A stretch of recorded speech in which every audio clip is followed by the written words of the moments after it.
This conference will now be recorded. Good morning, EOF scholars. It is Wednesday, August 5th, and we had a state of emergency yesterday regarding weather conditions, and Lisa's going to walk you through accessing the Rave Alert and ensuring that you get all of the notifications that the college will put out. Lisa, you got it. You got it. Okay, so hold on here. What you're going to want to do is from the main page. If you don't, you can follow that link I put in the chat, which is the getrave.com/login. But on the main page, if you click on emergency notification system right here, it brings you to this PDF, and the link is right here under instructions for the system. So you click right there. And obviously I have an account because I'm the one that puts out all the Rave Alert messages. But all you would have to do is come up here and click on register. And it's going to ask you for your information. And you're going to hit, once you fill it in, you're going to agree to the terms of use and hit the button to proceed. And it's going to ask you like for your cell phone number to confirm it, because most of the time the way we send things out, you can get a text message. You can also get an email. But I also put the notifications on the college's Facebook page and the library's Facebook page right through this same system. So you can always, I get both an email and a text message, but you can decide if you want both or just one or the other. But it'll give you a confirmation, you know, once you go through and then you're finished. So then if you ever need to change the information, you need to remember what your login is. So you don't have to use your email address or anything like that, your Warren email address. I just use that because it's easier. But you can always log in and change your preferences or update your information if you ever need to.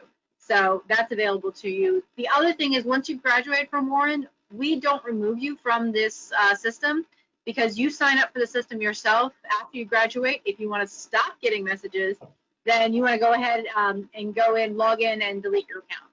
All right, but that will allow you to get all the messages. We have everything from what you've seen recently to the power goes out at the school to chemical spills to my favorite, which are the snow alerts. So you can have a snow day and things like that. That will all come through that Rave Alert. Dun, dun, dun. Oh, I can't get back. There you go. Any questions? No questions, Lisa. No questions in the chat? No. All right. So what I will add to that is this. I got at least 2 students who emailed me like, oh, I understand that the college is closed. However, our sessions are online and we're remote. So they thought, yes, we were still going to have our classes.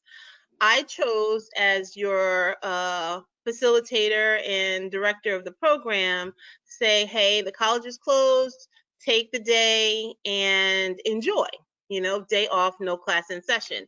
However, I did send the students who inquired about whether class was meeting or not, the fact that yes, your other professors, if you were in a remote learning course, they may have said, you know, we're still going to have our lecture as long as we still have power. They may have still wanted to convene their synchronous session. So you have to follow the instructions for each professor that you might have. Certainly if you have assignments that are due, and the deadline is on the day that the college is closed. Again, if you have a power situation, that might be something that you would have to let your professor know once the power was returned to service. But certainly the faculty would be completely understanding. As you know, the college lost power and our systems were down. I did get at least one email from a student who inquired about not being able to gain access to my warrant. Now, in the future, if you find that you can't get into my warrant, you should email IT. So our IT department, let me see, what is the email for IT? Tiffany, IT does not do anything with my warrant. No, but they would be able to tell you if the system is down or not. That's true, but I'm just saying they can't help you Yes. like reset Well, passwords. Right? they can't fix it, but if you're wondering if there's, you know, an issue with the system and you just want to know, is it down or is it you, then you can email IT and inquire. So let me see, what is their email? So their email is just itsupport@warren.edu. I will type that in the chat. So I had to look it up just in case.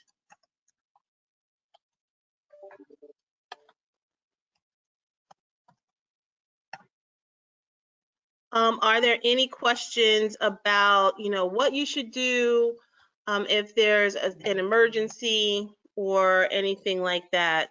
Because we want to make sure that you understand kind of what your responsibilities are and expectations are, and when there is an emergency, how the college will notify you and ensure that you have the information that you need. No questions? Let me see. All right, before we get started, if there are no questions, I will.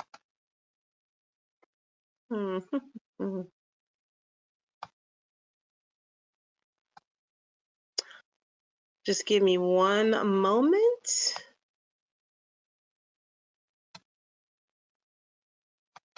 This, okay.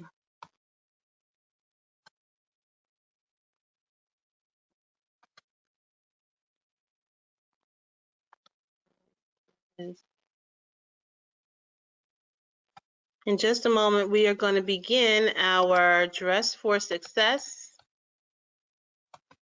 presentations.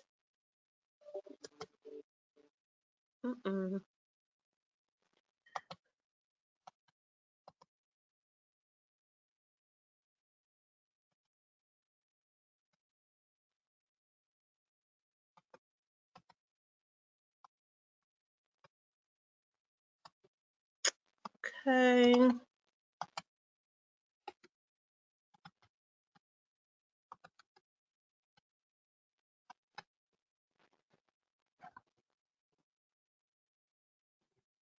If you did not send me your slide for the Dress for Success presentation, I believe I emailed you last night, and a reminder first thing this morning. If you can email it to me ASAP, like in the next 10 seconds, I will add it to the slide deck.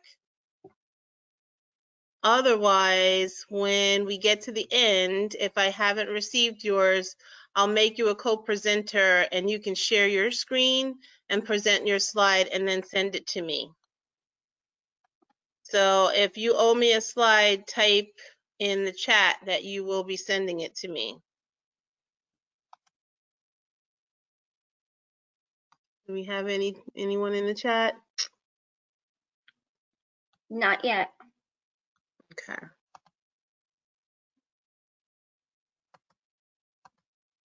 All right. All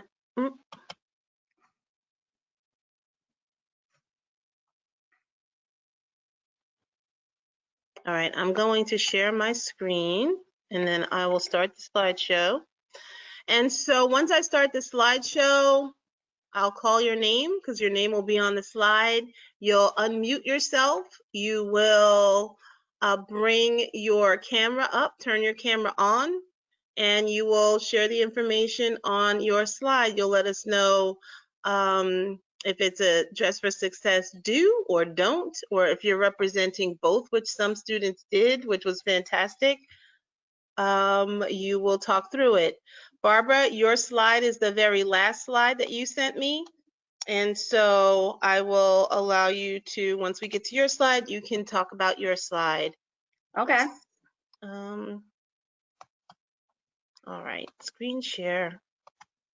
Does anyone have any questions before we begin? Can I just use my mic? Nope, we want to see you because I have the video on View Who's Talking only. God. And yes, so indulge me today. Okay. All right. Okay, so welcome to our Backpack to Career Dress for Success EOF Summer Scholars Program 2020 to be presented by our summer scholars. So our first presenter today is Faith Rooks. Faith, take it away. Can you hear me? Yes. Okay.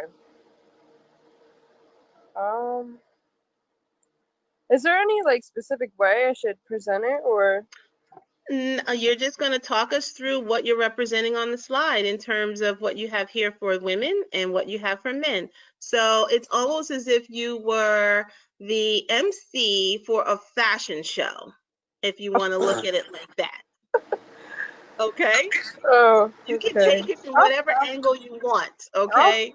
I'll try, I guess. All right. For women, I have just a casual heel and dress pants with a nice, white button-down shirt or a black shirt. A purse or a carry-on, whatever they call it for ladies. I don't know what they call it. But, for men, I have a nice tux, a tie, or with a watch, and it can be any type of any tie, any color. Some nice dress shoes and a nice bag.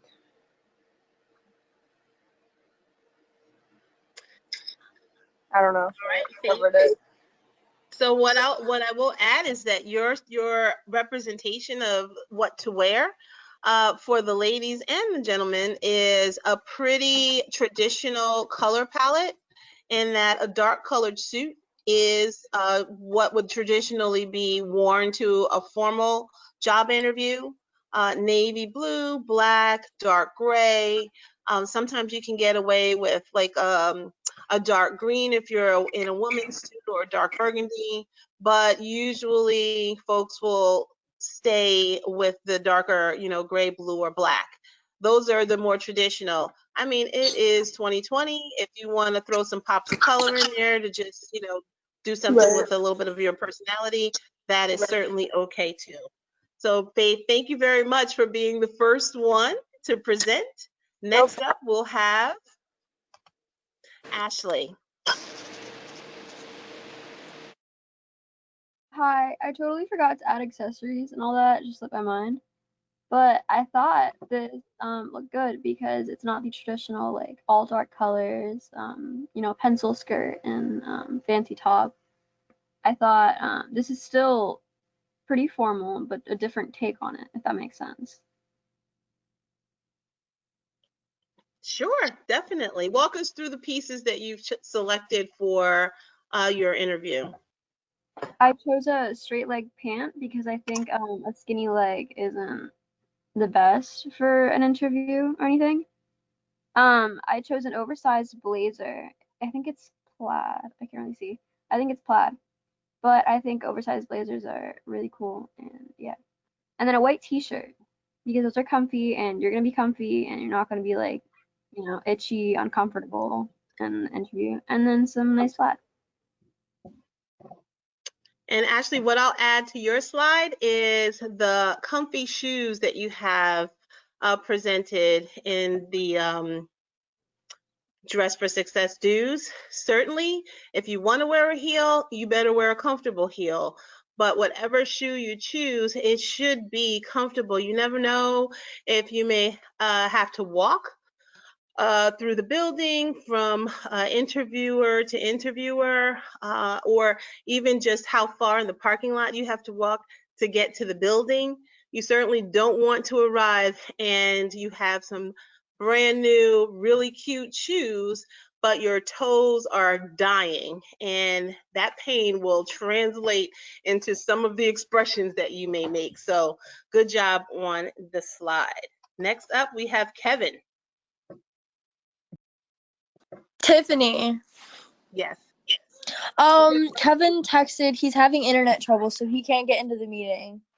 Oh my goodness. Okay. Oh, you know what? I see it here. Poor internet connection. I will present Kevin's slide on his behalf because he did Okay. an incredible job. So, what to wear and what not to wear. And Kevin has also he gave us a casual but very traditional look. He's got a suit jacket with a button-down shirt, and it looks like a pair of dress pants, but that might be able to go either way if that is a khaki. Not sure. It's translating a little bit in the picture like a denim, but sometimes you can wear, if it's a dark denim, you know, depending on the company, that could work. He's got a neutral colored accessories, his watch and his shoes, very traditional pair of shoes. And then he's saying what to try to avoid are more trendy and like fashion forward pieces, the colorful shoes, or anything that might stand out as a distraction. And I think if Kevin was on the line, then he would agree that any like really bold colors might be a bit of a distraction when you're on that interview. So great job, Kevin. Next we have Madison. Oh, hi. So I don't know if my camera is showing. I pressed the camera button and I see my face. Oh So I'm yes, not. that's fine. You're good. Okay. I chose dress dues. Now, I am not a very, when I have to dress up, I'm not a very dull colored person. So I am a firm believer in color, and how it does show your personality. And I don't think that you should be walking into a job, especially as a woman, to look all bland. I do like the traditional dress suit for females. However, color looks great, especially on certain skin tones. I love the colored orange and greens, as you can see to the right. Slacks. Slacks come in so many different colors, so I think that they are very versatile. I have short heels, so they're still very nice, but they're not too much of a sore on your feet. At the center, I got the Oxfords. They work for men and women. Oh my goodness, they are great shoes. They're very comfortable and very professional. And again, they come in multiple colors. And then you just have your button-down blazer. Again, not blazer. Blazer and top as well. I don't know what it's called. The under dress shirt that's like lower in the front. I guess that's like a professional looking shirt.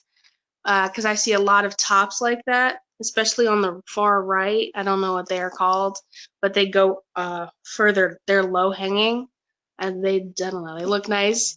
And I think a purse is like, it puts everything together. Again, there's a lot, especially now, there are so many different styles of purses, especially that suit your needs. Because if you're like, I guess like a businesswoman, it's still nice and you can carry most of your stuff in it, so you're not just lugging around all this crap. And it's just, look nice and you can look colorful, and it's very great that you can have lenient jobs where you can, like I said, wear a lot of colors, so you don't have to be so dull and just, because if you have an explosive personality like myself, it's good to show that, so they know what you are when you walk in, that you are like this bubbly. They know whether you're a bubbly person, you're an outgoing person. Your outfit tells people who you are before you start talking. So yeah. Very nice, very nice. And I will add, through the three looks that you presented, they are very mix and matchable.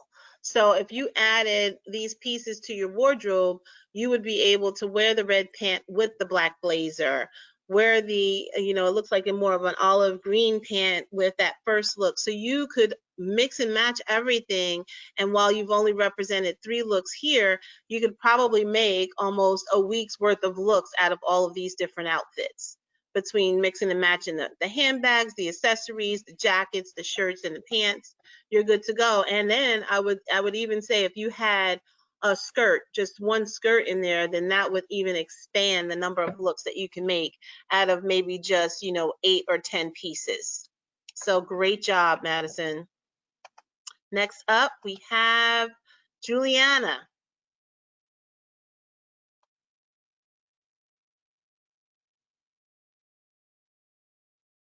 Juliana, Don't if you hate can on the unmute pants. yourself. There you go. Let's see. I heard something.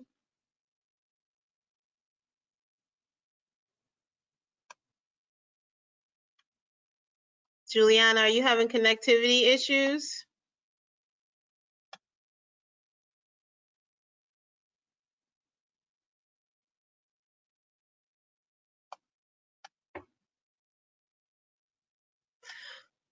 All right, we'll come back to Juliana.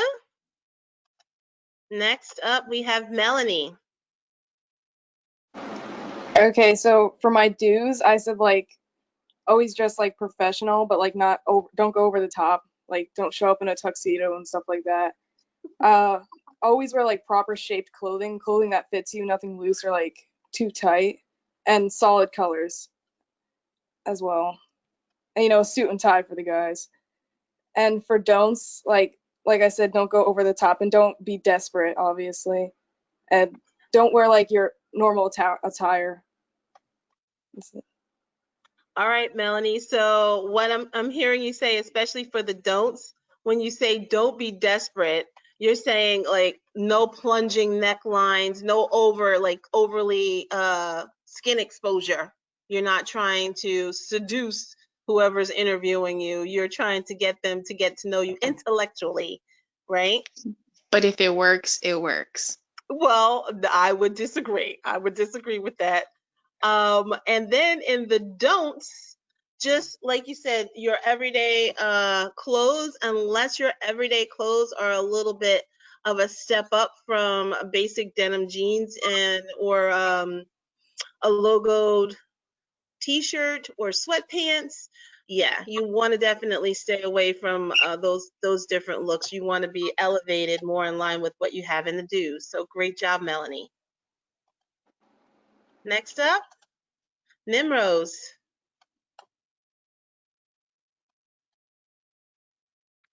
Good morning. Good morning. So I chose to do the interview attire do's. And if you can see, I have the attire for men as a pantsuit, for men and women pantsuit, and then for women like a dress, a skirt suit. I chose a more traditional, formal look. And then for the makeup, I suggested to stay natural and nudes. And then for shoes, formal and a bit comfortable. And that's about it. All right, excellent, excellent. And I'm so glad that you brought up makeup. Not everyone wears makeup, but certainly you don't want to apply your makeup as if you were going, out on a date or hanging out with the girls, clubbing. You want something a little more natural and neutral so that, again, who you are translates in terms of your look. Again, you want to represent who you are so that way when you show up to work every other day, if you get the job, they're going to still recognize you. So yeah, if your lip choice is, if you wear red lipstick every day, and maybe you want to choose maybe a lighter shade for the interview, but I have gone on interviews with red lipstick because that is the lip color that I wear most often. But the choice is yours, certainly, but nude, more just tone on tone colors for your face would be the best way to go. So excellent, excellent point, Nimrose. Next up, we have Who is this? Dina. So I kind of did a few things that are extra. I think I misunderstood the assignment a little, No, but you did an excellent job. I think you've covered a lot. So just walk us through it. so for the dues, I went like everyone else with like a suit. I also had a picture of a skirt, but I don't know where it went. Like maybe like a skirt or a blazer would also be formal. A watch says a lot about the person. It means like I think that a watch, if you're wearing a watch, it just shows that you value your time, that you want to be there on time, I guess. Also, for the hair, you don't want to go with a messy hair or if it's not cleaned up. Like for the don'ts, you have a picture over here with a girl whose makeup is all over the place and her hair looks like she didn't even put a brush in it. So you don't want to go to an interview looking like that. They're just gonna let you go. Also, I think it's very important if you go to an interview with confidence and a smile on your face. It's not something that you buy, but it's something that you wear from inside. So confidence, I think, says a lot about a person. Like if I was interviewing people, I would definitely hire someone who's confident and knows what they're talking about. Also, simple makeup. I've seen a lot of people, like a lot of my friends, go to interviews wearing a lot of heavy makeup that just it looked like they were going to a wedding, not to a job interview. Also, you want to have with you like a pen or pencil, like that's just in your bag maybe, and files. You want to seem like you took all the requirements that you need. Like I took this from you guys when you were talking about it, like your resume, recommendation letters. You want to know they like you want to show them that you're fully prepared for anything that they can ask. For the don'ts, I would say like casual, too showy things like um some of the tops that I have over here, like they're not that good for a job interview. Like wearing something formal would be nice. Also, don't go in like smoking or holding like a cigarette in your hand. And definitely a shirt that has a spillage on it, like a coffee spill or something. That's why I would suggest. I know that this is at least for me, like I wouldn't take any drinks in my hand, so nothing spills on me before the interview. And too much accessories, just don't wear too much accessories because that can be a very like big distraction. That's it. All right, Dina, you made so many good points in your presentation. A couple that really stood out for me was the confidence piece and smile. You definitely want to look like you want to be there, and be confident. Even you may be nervous, but you can still be confident because they're talking to you about the skills that you have. The other piece of it is, I think Lisa talked about a little bit yesterday in terms of hygiene and making sure that you smell nice. But I think the other piece of that, Dina, that you mentioned was just that your hair is, done. You don't have to go to the salon, but you want to make sure that it looks presentable, it is neat. Someone mentioned the other day, I think it was Lisa again, or someone that plays with their hair, that they tend to pull their hair back in an interview so that way it won't become a distraction. And of course, clean clothes, and you want to be careful from your drive from home to the interview, so that if you're having coffee in the car, that you don't spill it on you before you get to the interview. I have actually spilled coffee on myself before I've gone into an interview. And thank goodness I had on a dark colored suit. I think that day I had on a black suit. So the coffee that I spilled on my skirt, you couldn't see it. And I got there a few minutes early. So I was able to turn the air conditioner on in my car and air dry my skirt before I went into the interview. So Murphy's Law, if it's going to happen, if I forget, how does it go? How does the saying go for Murphy's Law? Well, whatever it is, it can definitely happen to you. Another suggestion for young ladies, I've had a heel break on me before I went into an interview, but I have what I would call my little emergency bag in my car with an extra set of heels, extra pair of earrings just in case I forgot my earrings, and a tube of mascara because you know, when all else fails, if you can put some mascara on, boom, you're good to go. So excellent. Next up, we have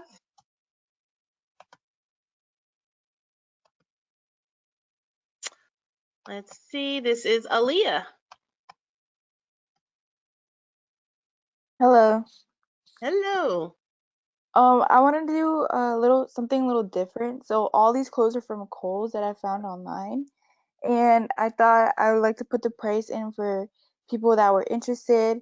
And I believe that once you go to Kohl's personally, there's a lot of things on clearance that are like cheaper than this. So I think it's like a good place to go. So my first one is like a normal pantsuit, and then I got a blouse. Um, and then all of these I found on sale. I feel like if you like to wear heels, to wear a comfortable heel, and then there's flats.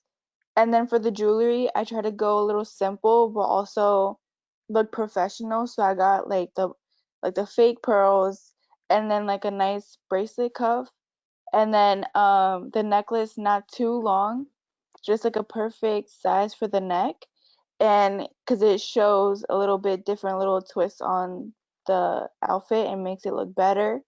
And I even added like a coupon that if you put your email for the newsletters, that you get 15% off. So, and then I put the price, how much it would be for everything and all that stuff. So All right, Aaliyah, excellent, excellent. And I'm glad that you put the prices in, because yesterday we did say it does not have to cost you a lot of money to put together your business look, your professional look for an interview. You want to put together something that's definitely affordable, and plus you don't want to show up in an Armani suit. You'll probably, you know, look better than the people that you're interviewing with. So you want to stay in kind of that moderately priced zone, and let your personality and your skills shine through. So great job. Next up, we have Brandon. All right, so I did a Dress for Success dues, and firstly, before you go to an interview, you want to determine what kind of interview is this. If this is like your summer job during college, you're not doing college right now, then that's kind of be like McDonald's or just a restaurant or somewhere not really that quote unquote fancy. So you don't want to overdo it, because if you overdo it, you're gonna look kind of dumb. So for the males, I chose like a polo, khakis, and dress shoes, kind of simple. Females, I chose blouse, dress pants, flats or high heels, whatever works for you. Um, look professional, but not look too professional, because this isn't your dream job. So if this was your dream job, then you want to go for something like, if you're a guy, a suit with a tie and dress shoes, obviously. Or if you're female, you can go with a simple dress, nothing too flashy, because if it is, it's going to be a distraction. And high heels, flats, whatever works for you as well. And I also added some tips. We keep on talking about hair and facial hair. So I put that in because if you don't look like clean, then they're not going to really think of you as appropriate. Like I said before, avoid wearing anything distracting, because they're going to be focused on that more than what you're actually saying, and they're not going to remember you that well. And also, before you go to the interview, look in the mirror or ask a family member or friend to see if you look appropriate, because you might be wearing something that you think's appropriate, but in reality, it's all not. So getting input from others is very important. And overall, just make sure you know what kind of interview you are going to, and don't overdo it. Brandon, oh, that was fantastic. And, you know, because I'm a woman, facial hair did not dawn on me. Although some women do need to also deal with facial hair. Okay, let's keep it real. But for our gentlemen, you want to be well groomed. If you're wearing a beard, you want your beard to look well groomed. You never know if on an interview, part of that interview might include lunch, or they may offer you a donut or something. You can always say no, but if everyone else is eating a donut, unless you have an an allergy, or, you know, an issue with whatever they're offering you, usually you want to kind of do as the Romans do, and, you know, just follow suit, that whole idea of mirroring. And that just means that if your interviewer is doing one thing, you kind of want to follow suit because probably that's the culture of the organization. So thanks for just bringing up facial hair. And the other point that you made was have someone take a look at you if you can before you leave, because you don't always see what could be wrong. You could have a string hanging. You could have left a tag on a new item that you're wearing. I mean, that has happened. Oftentimes you'll go particularly to Kohl's or to Marshall's or TJ Maxx or any of those stores. They'll put their size. It'll be like a little label, a clear label that might be on the pant leg. I've had a student on campus, have their tags still on the little sticky. And of course, before you go and touch anyone, you ask for permission. So I asked the student, would you mind? I said, you still have your tag on your shirt. And it was kind of under where your arm would lay on your side. So she didn't see it, when she got dressed. But definitely, I think that's a great tip, Brandon, to have somebody, just take a look at you, make sure everything is good to go, whether it's from your clothes, you have nothing in your teeth, your nose is clean. All of those are things that would be a distraction that you wouldn't think about normally. Great job. Next up, Chris.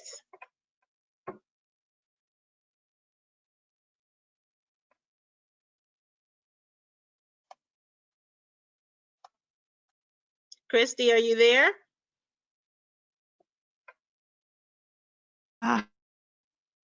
Gotcha. All right. Floor is yours. Okay, so what I have here is more of a sophisticated, traditional look.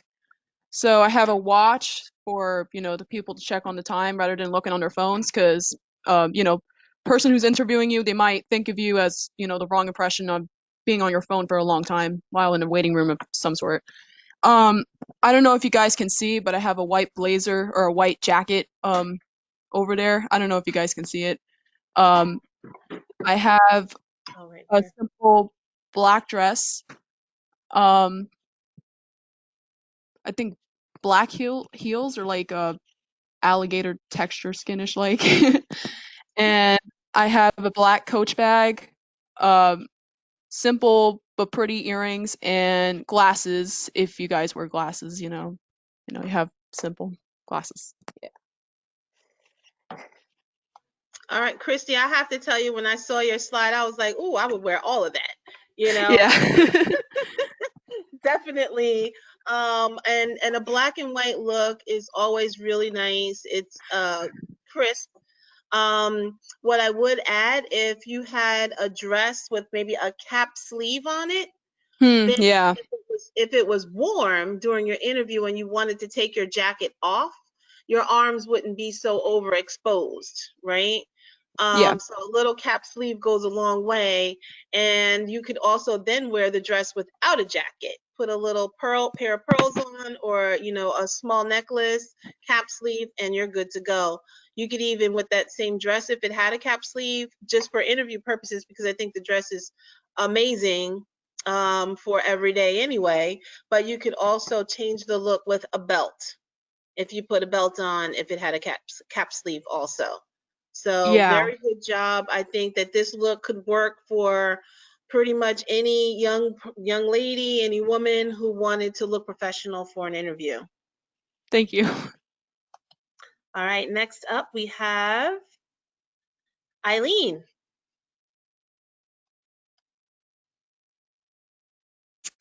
Okay. Um, for the dues, I have button downs, a statement dress, khaki mix, or a match suit, a blouse and skirt, a black dress and tights. And for the don'ts, I have stained clothes, flashy jewelry and headpieces, flip-flops, slides, etc., and crop tops and sweatpants. All right, Eileen, perfect. I think your looks for dues are keeping with that very traditional look. And I like also that you represented both skirts, dresses, and pants, because all are appropriate and good options for our young ladies. you're not boxed into one look or another.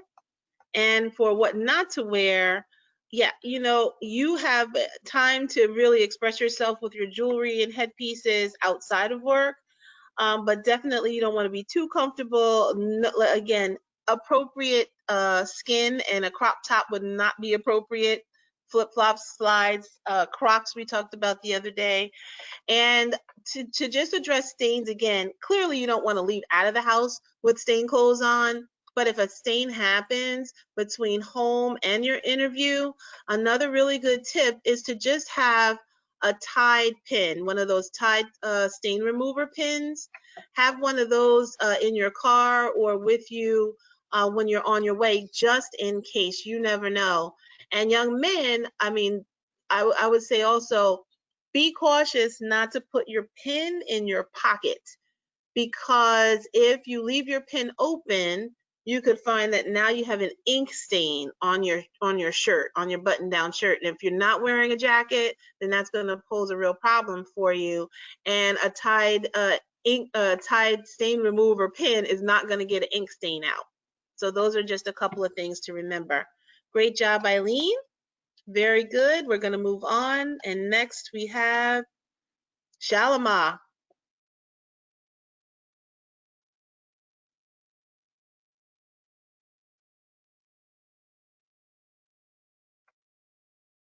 Shalama?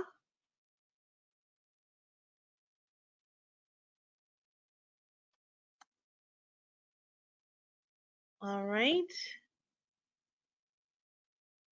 Let's see. I believe he is on the call.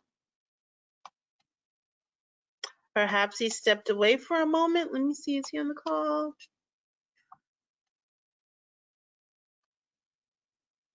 Maybe not. Anyway, if he joins us, we will, or unmutes himself, we'll come back to him. Next, we have Brianna. Okay, so I kind of have like every kind of option for any kind of job you're going to. Like, of course, you're gonna have to do like research for like what job you're applying and like interviewing for, because like some jobs are more lenient with like colors and like what you can wear. So I basically have like blouses and like the top, like the burgundy, orange, and like white. Like you can vary like the color of blouses depending on the job you go to. Like if you want to express a little bit more color, you can go with a better color. If you want to like bring the tone down, maybe like stick with whites, blacks, or gray. Then I have like work pants or like just like not tight pants basically. And the same thing goes with colors. Like if you want to venture out more, you can do that. And then I have like pencil skirts, nothing too tight, of course. But yeah, pencil skirts, same thing with all the colors and everything. And then the dresses as well. Like I wouldn't go for a dress that's like tight. I would try to find a loose fitting dress. And then I also have like blousers as well. And then also for like the feet, like footwear, I would stick with like small heel shoes and like mute colors. So yeah. Okay, great job. And I typed in the chat, Brianna, the main point that stuck out to me too was that you started off with do your research. You have to do some research about the company that you're interested in going to work for, because again, if it's a more laid back, casual company, then you still want to present yourself professionally, but you don't want to be overdone. You also just want to know a little bit about what you're walking into, so you know the right questions to ask. So I love that you've given many, many options. So fantastic work. Next up, we have Sarah. Okay, so I did like a cute like dressy blouse with a little something to it, and then I did pink, which I know isn't usually traditional. Usually you do dull colors, but I think if you like bring yourself in with confidence and you really know what you're talking about, it'll leave an impression rather than like all the blue and black suits that could have been talking about the exact same thing, you know. Um, and then I did like a black pair of like I think they're called like pixie pants or something. They're a little tight, but they have like that dress suit bottom. And then matching shoes. And then I did like simple jewelry because you don't want anything too dangly or too crazy. And then just like a black tote bag that you could put your laptop in or all your files. And yeah. No, great job, Sarah. I think your looks, again, like a couple of the other slides, very versatile. So if you had these pieces in your closet, you'd be able to mix and match them and make several other options once you got the job, because it's, you know, important that if this is your company's culture that you would dress this way, you'd want to make sure that you have enough outfits. That way you're not, you know, repeating the same look, hopefully in the same week, but you want to be able to mix those pieces up until you've accumulated enough professional items in your closet, so that way you have many, many options. And Lisa posted, very classy. I do think so too. It's a traditional look, but it's traditional with a twist because you have added a little bit of color to it, so that'll show your personality. Certainly, I wouldn't recommend pink in the midst of winter, but pink is certainly appropriate for spring and especially in the summertime. So great job.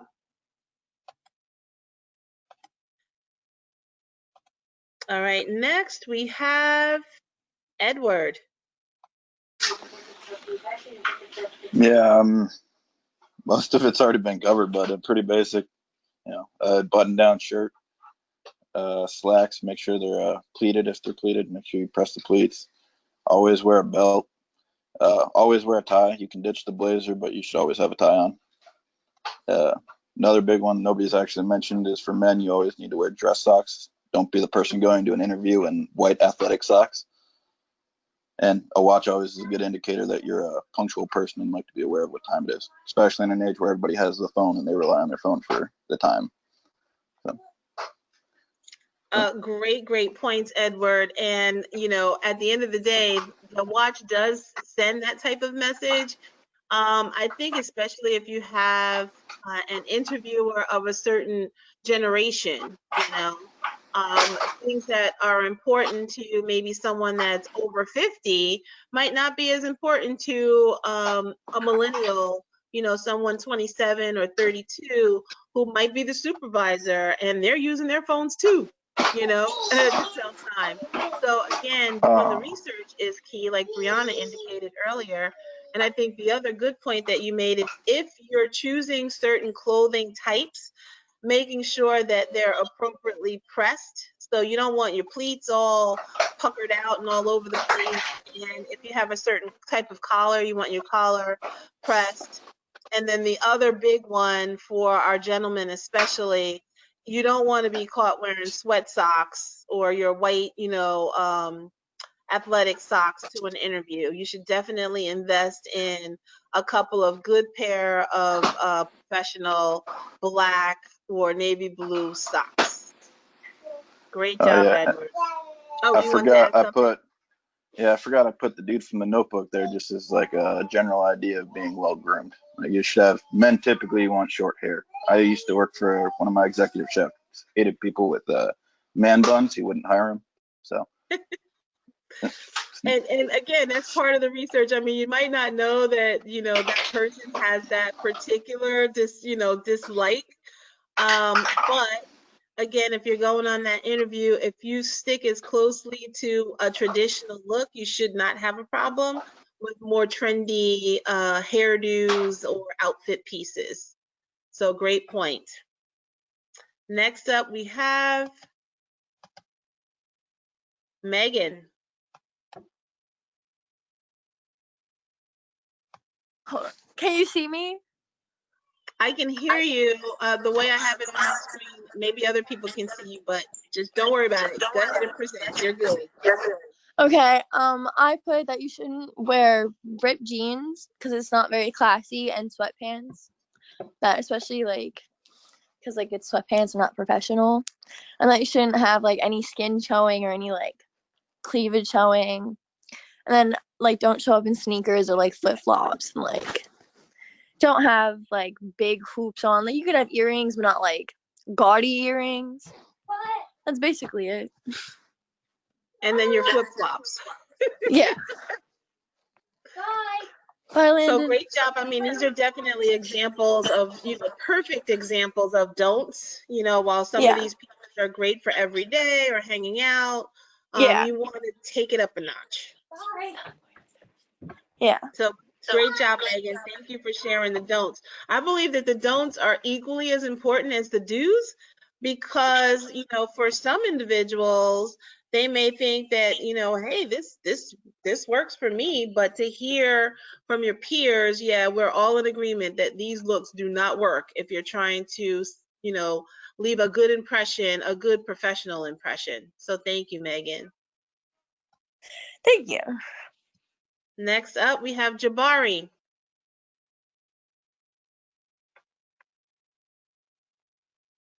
Jabari? Hello. Hi.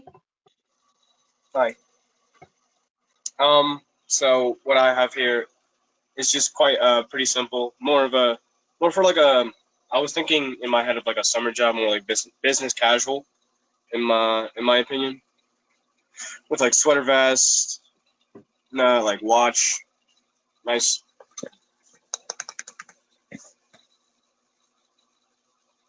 Um, Oxfords, tie, usually always. I feel not so much like the one with the no tie, the one with no. I prefer like tie all the time. But yeah. That's what I was thinking.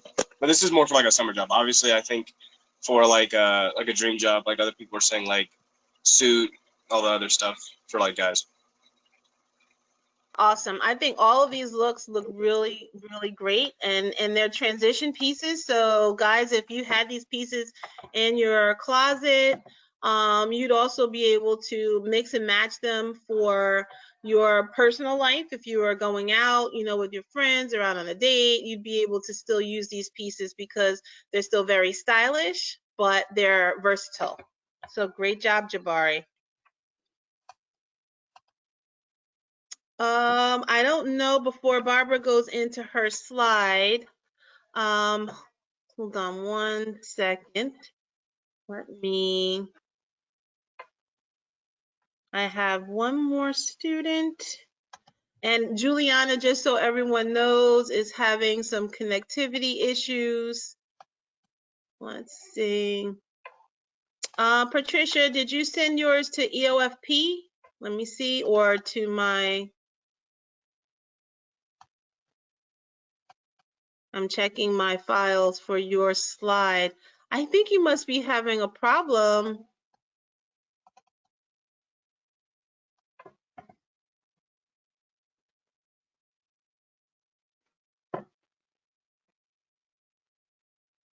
Yeah, Patricia, I know you sent it 3 times, but I do not have it, so I don't know what's happening.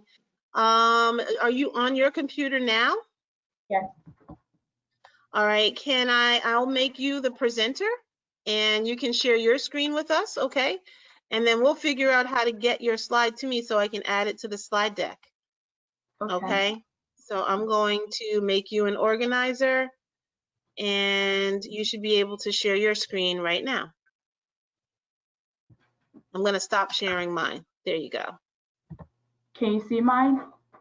No, did you click that the screen icon next to the camera? Hold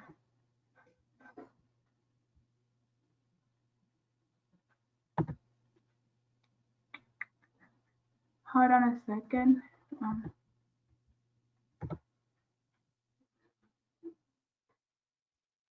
And then Juliana, I did see in the chat that you're ready. And so once we get through Patricia's, we'll get to you.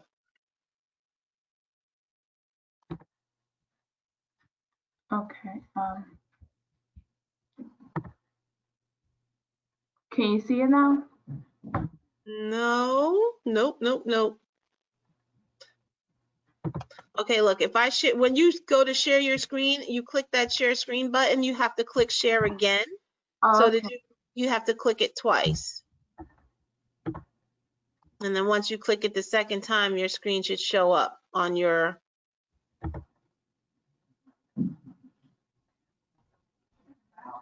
Okay.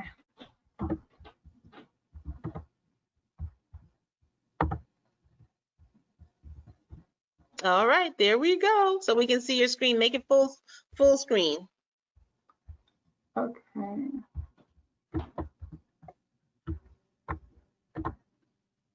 Can you see it? Yep, put it in presentation mode. Like go to slideshow and then start your slideshow. Like right here, and go to slideshow on the tab.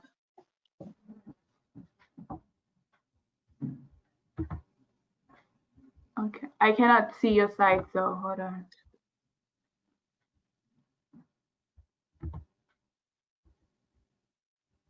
We can see your PowerPoint screen, Patricia. So if you Okay. wanted to just click on that second slide you have there and go through it, that might be the easiest way. Okay. Okay, so I chose the don't dress with sexist stuff.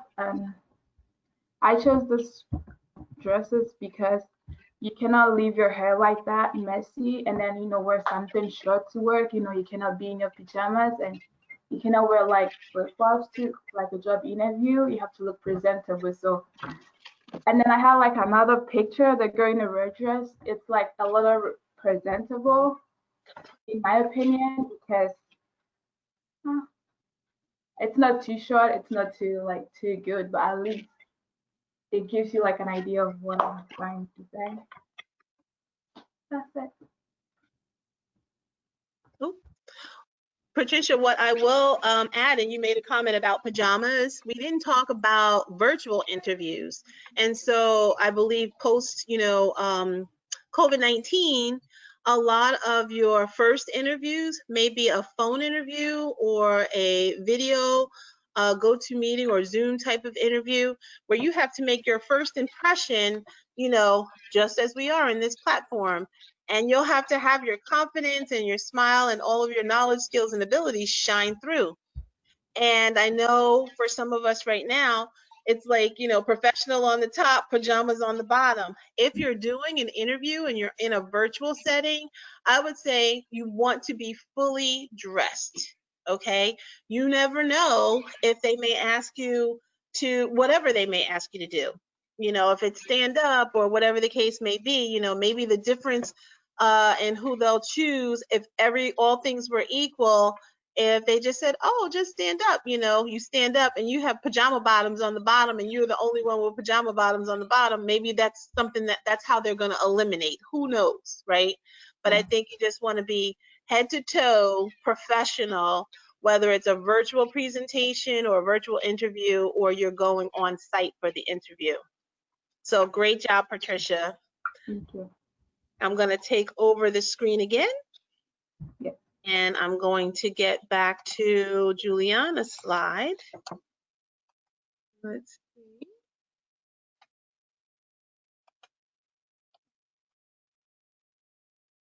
All right, Juliana, you have the floor. Okay, can you hear me? Yes. Okay, so I did the don'ts, and basically just don't show up looking like a bum or when you just rolled out of bed. Don't, wear very revealing clothes, as like you can see in the top, she's wearing very short shorts and the shirt is very low. You shouldn't wear something like that to a meeting. And don't wear anything too comfortable, like your everyday wear. I would get something more dressy, but not too dressy. And wear appropriate shoes. As you can see, the little Jordans on the corner, many guys can vouch that they would like to wear that, but that's something that you should not wear.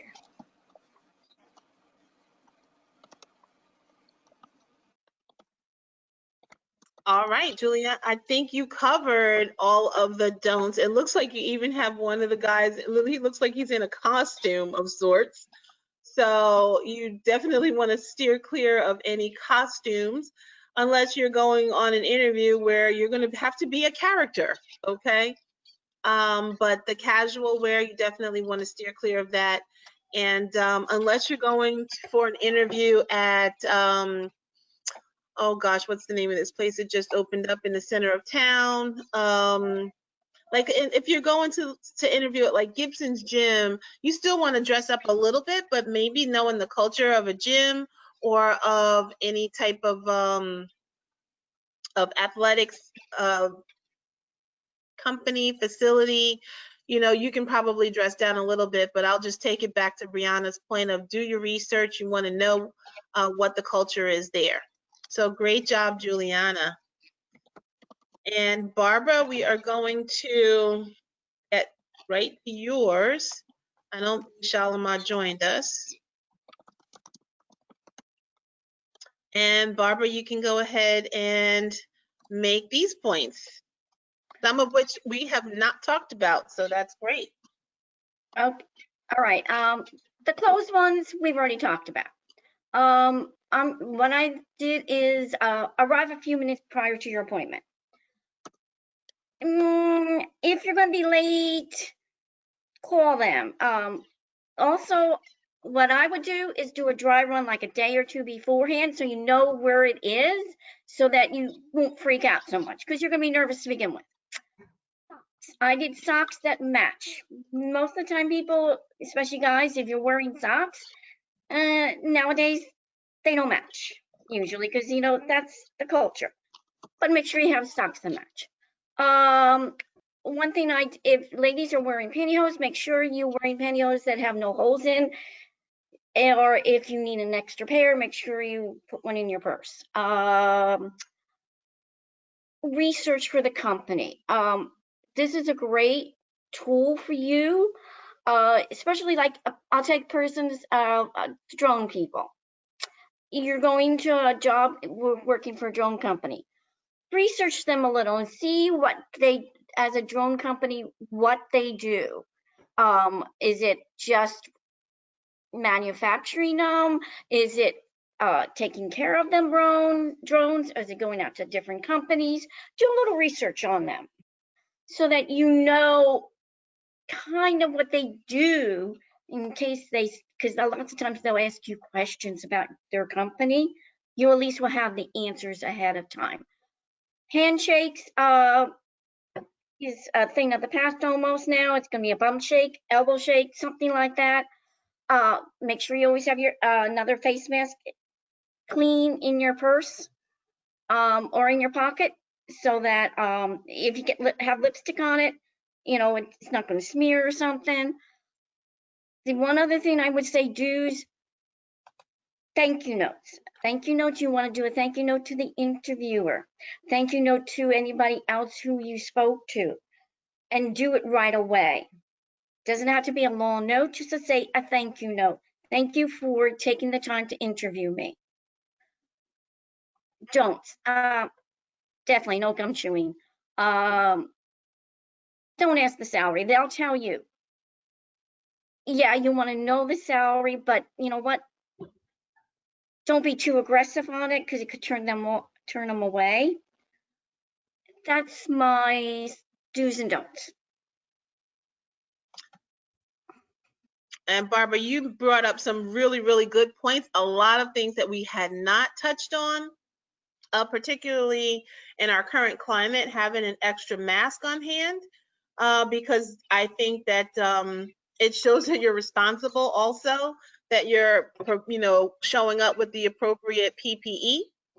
And in terms of researching, the research before the company, I think we can't emphasize that enough, that you must do your research.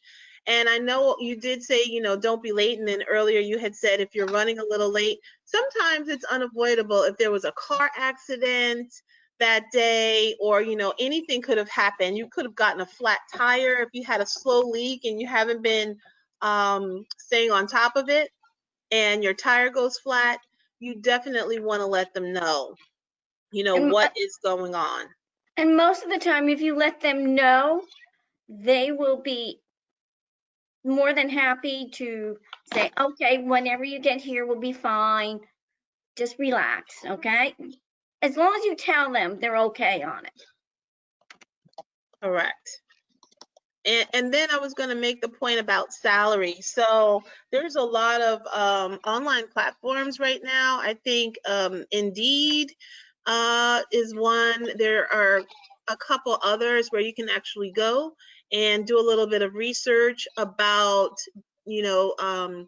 that particular position and in the industry, and it'll let you isolate kind of by region or town or, just that general area, what the salaries are for that particular job. So you'll have an idea of what the range of the salary is.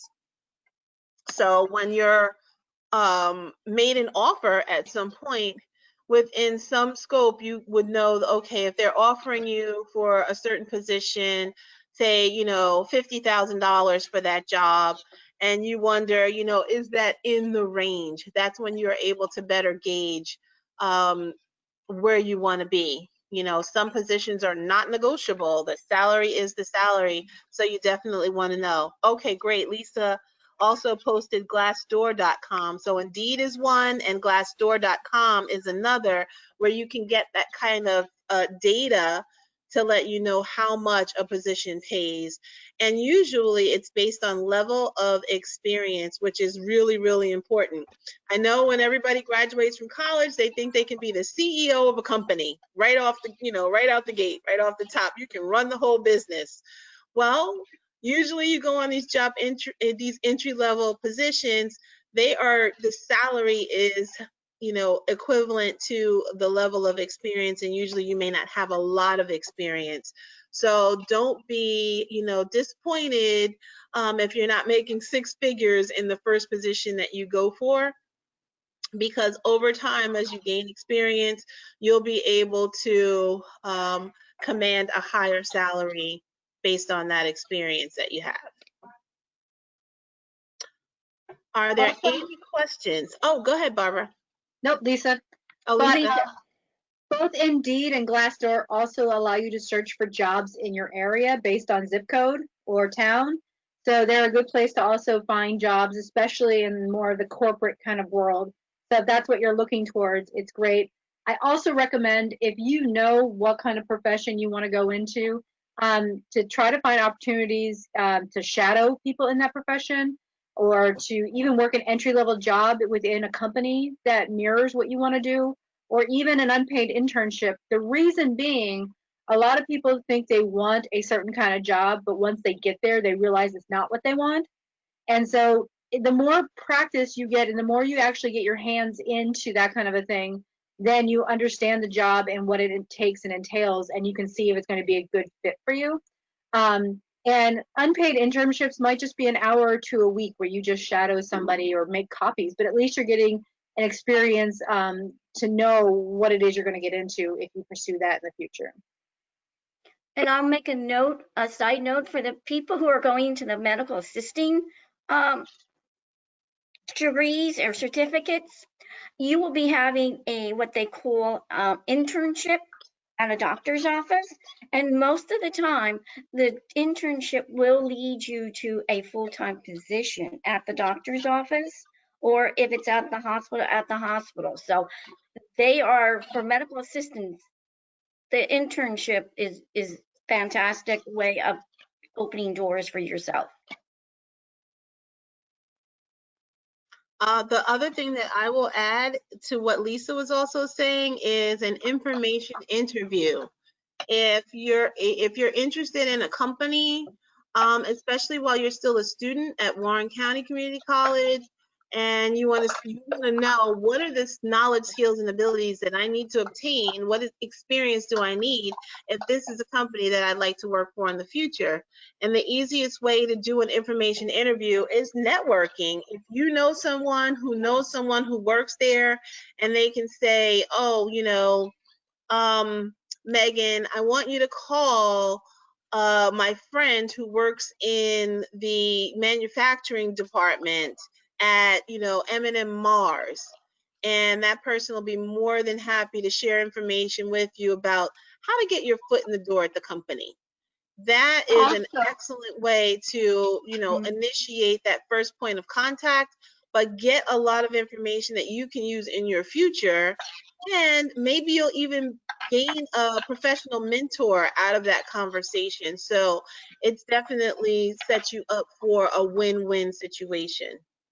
One last note for me is to tail with what Tiffany said. Even if you don't know somebody, you can cold call human resource departments and explain. Say, you know, I'm interested in this kind of career. I was wondering if there's anybody over there who'd be willing to just to talk to me about, you know, the kind of skills that are involved and what I should be doing to get my foot in the door. And that is networking, even if it's a cold call. You know, you have to start somewhere.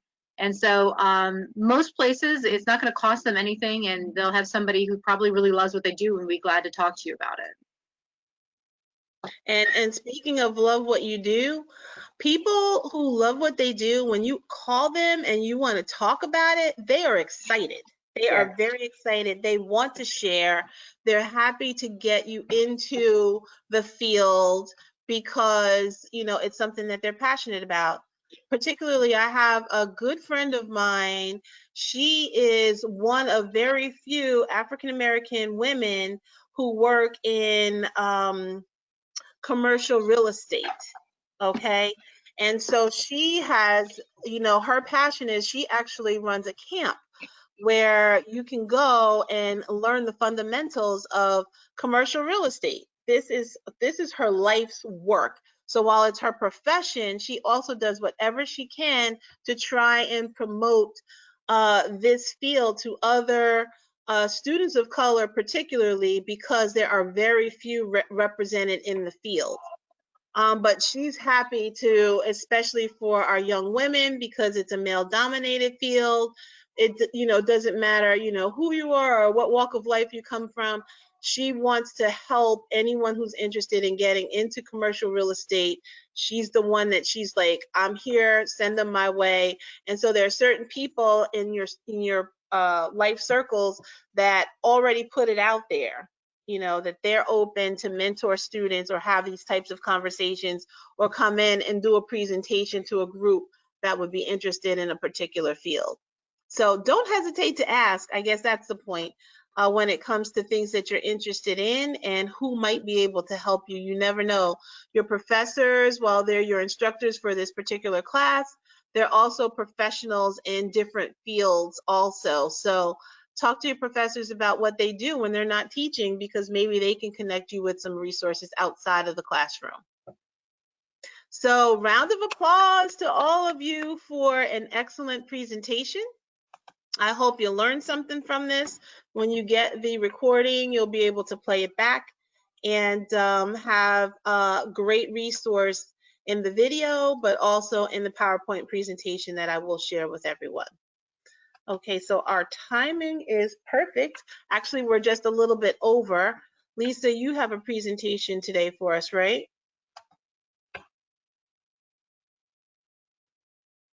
I do, Lisa? Stephanie. Okay. Oh, Rose. Okay, Rose does. All right, all right. Sorry, mic off. My bad. That's but yes, okay. Rose is in large and in charge today. All right. Rose, then let me make you a presenter. And Barbara and Lisa, you can assist also with monitoring the chat. Rose, did I miss an email from you? Were you missing an email from me? Is that what you said? Yeah, no, I thought that we were going back and forth. I thought you needed something. I don't know. Maybe not. Oh, that was. We'll talk later. Yeah, all was good. I was having problems with my. Yeah, we'll talk later. All right. Well, you have control of the screen, and you can take it away as soon as you're ready. I'm going to mute my mic. Okay.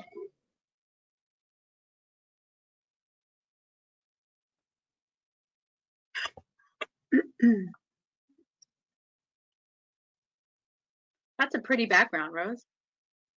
Why, thank you. It was something that caught my eye. It has the changing seasons. That was like the theme of this. So we're talking about time management. Very nice. I can't see you. Hold on, guys. Sorry.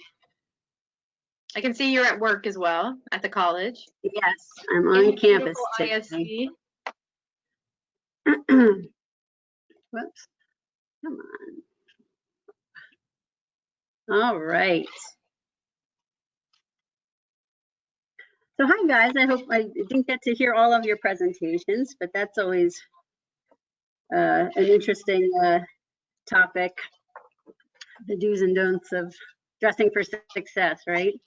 So I know a lot of what you're hearing with these different presentations are also kind of things that are woven into other presentations. So you're obviously going to be hearing these things, and some of these pieces you may have already, may have already been discussed. But anyway, so today I'm going to go over time management and SMART goal setting.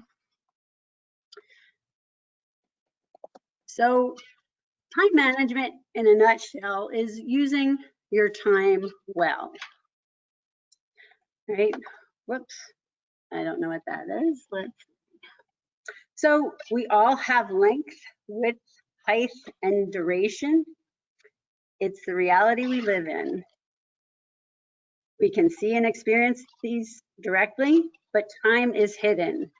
Time is although it guides so much of the world and all of us, but it's so abstract, right? It's so easy to lose track of because it's not tangible. So being aware of how your time is spent helps you take charge. So before we move on to the next slide, I just want to warn you, it's not a pop quiz, but it is a self-assessment on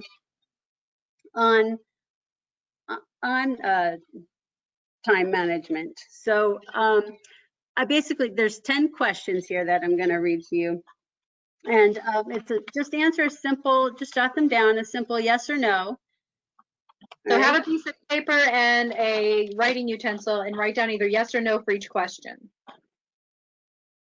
Don't put it in the chat yet, just write it down on your paper. Even if it's just a scrap piece of paper, it's nothing. Everybody ready? So the first one is, do you estimate how many hours you will need to study each week? And the term study within this presentation also encompasses any project work time that you would need, test prep and all of that kind of stuff. Excuse me. The second one is, do you meet assignment deadlines? Yes or no? Do you begin working on semester-long projects early in the semester? Number 4, do you write a daily to-do list? Number 5, do you prevent social activities from interfering with your study time?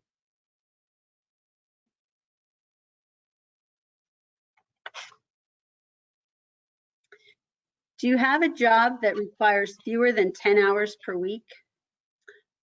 Yeah, didn't need that S on it. Number 7, do you set specific goals for each study session? Number 8, do you begin your study time with your most difficult assignment? Number 9, do you complete most of your studying during your peak productive time? And lastly, do you think of being a full-time student or part-time student as you would a full-time or part-time job? Do you allow that to carry the same weight in your life? Okay, so with those 10 questions, if you for every yes answer that you responded to, give yourself 1 point. Did anybody get 10 points? Respond in the chat, guys. Any 10 pointers out there? You can certainly plug in your score if you feel comfortable. Brianna got 10. Nicely done. Good. Edward got 8. 8. All right. Dina So- got 10. 2 to somebody. 7 for Jabari, 5 for Madison, 7 for Aaliyah, 8 for Faith. Trisha got a 9. Chris a 6. Sarah an 8. Eileen a 6. Melanie an 8. Megan a 7. Ashley a 6. Brandon, of course, has to be complicated. It depends, but if yes, then I got 10. So, okay. Maybe you get like a 9.5 there, Brandon. I don't know. Madison says she thinks she's the underdog here because she doesn't do most of these. Yeah, 9.5 exactly, Brandon. But I understand that. Yeah, I get you on that. So yeah, actually, you guys mostly scored higher than I thought you would. I mean, it's not personal. Don't take it personally. But you know, 6s and 7s and upward are really awesome, except for Madison. Yeah. Madison, Okay, thank you, Lisa. Thank you so much. So again, this is just to shine a little light on maybe areas that that you might want to kind of focus on enhancing as you move forward through your college journey. You know, I get that this isn't, you know, there's going to be times that you might miss a deadline or you know, things. Life is a series of ups and downs. So, you know, to have this as a stagnant, yes, always. You know, I mean, yes, it's something to strive toward, but life happens and gets in the way sometimes of our progress.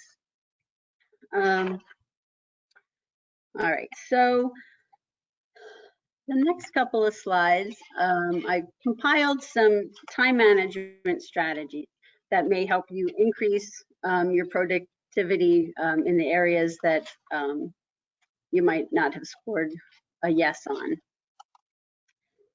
So it's highly recommended that you write a daily to-do list. It helps you prioritize your tasks. A lot of times, you know, people will just kind of have a mental list, which, you know, can work depending on the amount of to-dos you have to tackle. But it is easy to kind of have something kind of move to the corners of your mind as opposed to front and center to make sure that you tackle the project. Another thing you may want to try to do is make a project board. Divide your semester-long assignments into a daily and weekly goals. You can do that on an Excel spreadsheet, on a whiteboard in your room, or it's highly recommended also that you kind of combine everything onto one universal location. So that way you can, you know, if you're making plans to do something and you know that you've got this large project also be coming due, you can kind of work your way around it. Scheduling your time, again, to meet the needs of the project is hopefully what you're striving for. I love this little kid's face, isn't he cute? Commit to doing the tough tasks first. So I'm guilty of kind of putting off the more difficult things. I'd rather get the easier stuff out of the way. But if you're on a time crunch and the tough item on your to-do list, if that's going to be more time consuming, then, and it may take a greater deal of importance, it's probably a better idea that you focus your energy into completing that task, and then just think about the sense of relief that you'll have once that's done and handed in, or whatever has to happen with it. Breaking down projects into smaller tasks, that is also something recommended for when you're experiencing a feeling of being overwhelmed. it's just hard to kind of jump in if you don't even know where to start. So if you're kind of take it, peel away the layers of the onion to kind of figure out what it all looks like in individual pieces, and then you'll hopefully be able to tackle it in a more manageable way. You can also consolidate similar tasks. If you allocate a block of time to do something similar or to do similar things, such as running errands. So if, throughout the week, especially nowadays, that people aren't doing probably as many errands as they would as we did back in January, let's say. It was no big deal to hop in the car a couple times a week to travel out and about to take care of some things. So, if you can consolidate things and just spend half a day running around as opposed to multiple trips elsewhere, will help save you time.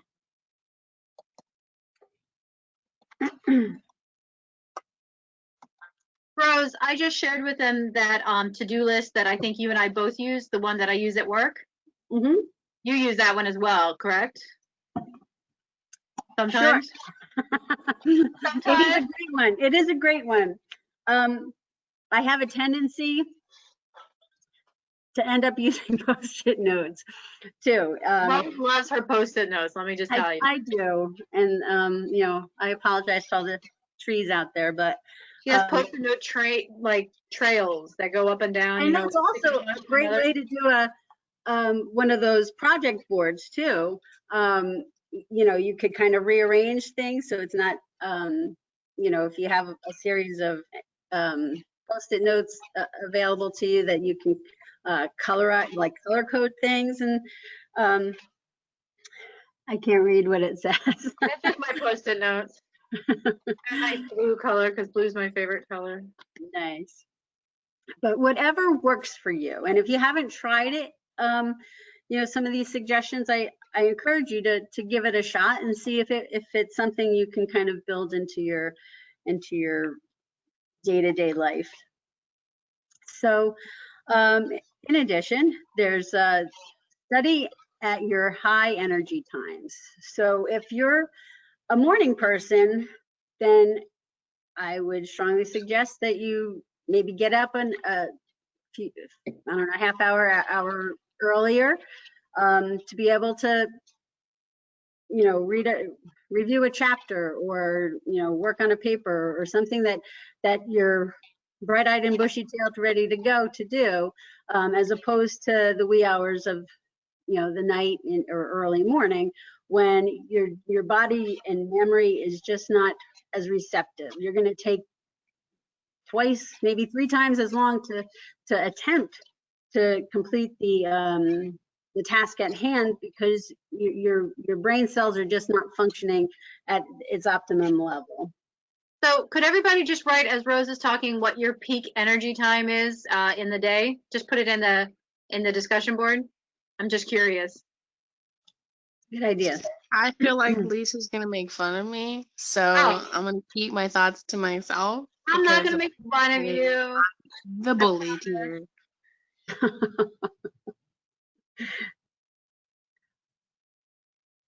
So it's really funny because your next point there, study everywhere and anywhere. I have taken my textbooks and stuff to doctor's appointments and things like that, and just carry them with me, or things that I have to read for school. I take it with me. I'll have usually a pen and a highlighter as well, and just work wherever I'm at, because sometimes that's how life works. Yep. Because you find these little pockets. What time do you usually go to bed?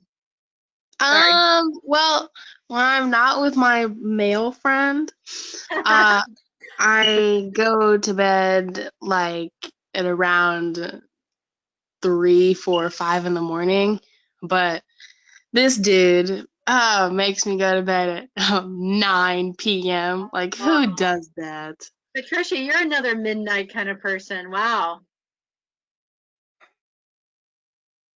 Yeah, okay, Brianna, I get that. Very nice. Thanks, guys. I'm glad to see these answers. I'm with Edward though, from like 11 a.m. to 3 p.m. I think are my prime times, and then it's nap time after 3, in my opinion. I'm at work, I can't nap, but in my brain, it's like it's nap time. Yep, I also, would carry, I would create like study, like flashcard kind of things. And I always had a pack of index cards with me. And if I found myself waiting for anything, if I was, picking up something and I had to wait a few minutes, it was an optimal time for me to kind of just review. You got to take these little tidbits of time whenever you can get them.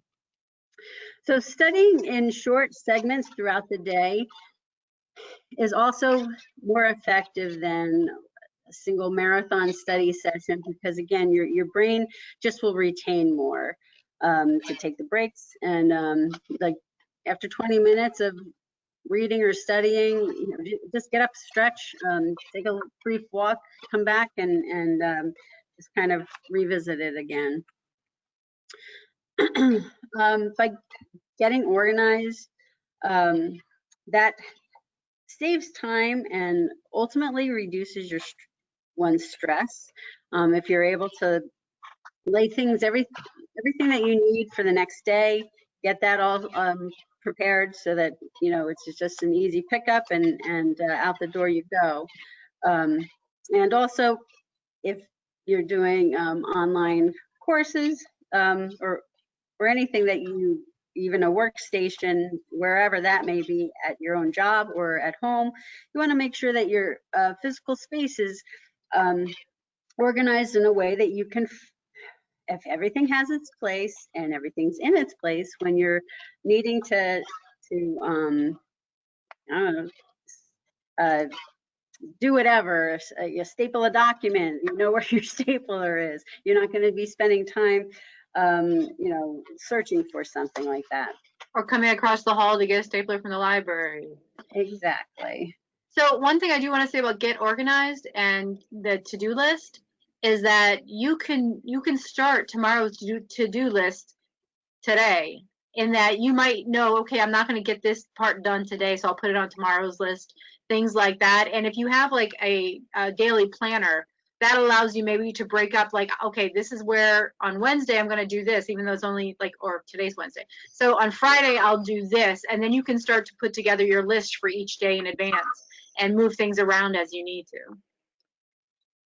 Exactly. But if you're organized, you can do that. If you're not organized, it's just going to be hard to get one list for the day done. Yep.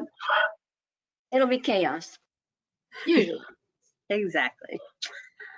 And the final strategy with this, in terms of just again trying to manage your time as well as you can, you have to be able to be flexible.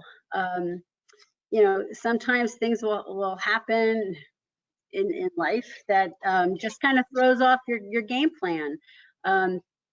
Like yesterday when I was working on this presentation, and my power went out, and I only had 18 minutes left of battery power. So thankfully it didn't stay out too long, but it did cause me a little bit of anxiety because I was in a panic that it wasn't going to come back on. But things will happen, so you need to be able to kind of roll with the flow. And actually, my motto in life is to go with the flow and try not to drown. That's what I try every day. So if there's something that, as I said, that may be mentioned and you've never tried before, be willing to try something new and see if it works for you. And by creating, you also want to create pockets of time within your schedule for anything that might pop up. You don't want to book yourself, so don't be so rigid with your time that if one small thing happens, it's going to cause you to into this downward spiral of anxiety. Just know, I know that that life happens, and things are going to be unexpected coming your way. So the other thing that is a big hindrance to people's success in managing their time well is procrastination. I think just being a human being, to some degree, all of us have some experience procrastination, some more so than others. But by procrastinating, you're going to fall short of time if something goes wrong. Anybody here not a self-admitted procrastinator? Are you guys, any can add it to the chat? Procrastination, yes or no?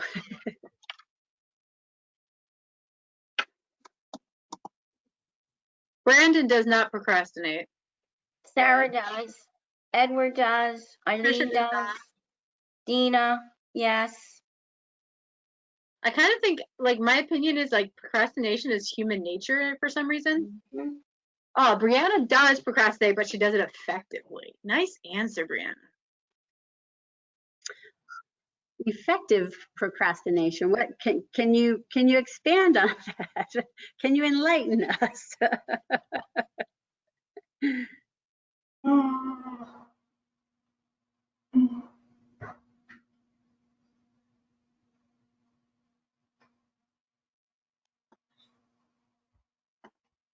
All right, I don't know. So, the majority of people who have responded, which is not everybody, but the majority of you who have responded say yes.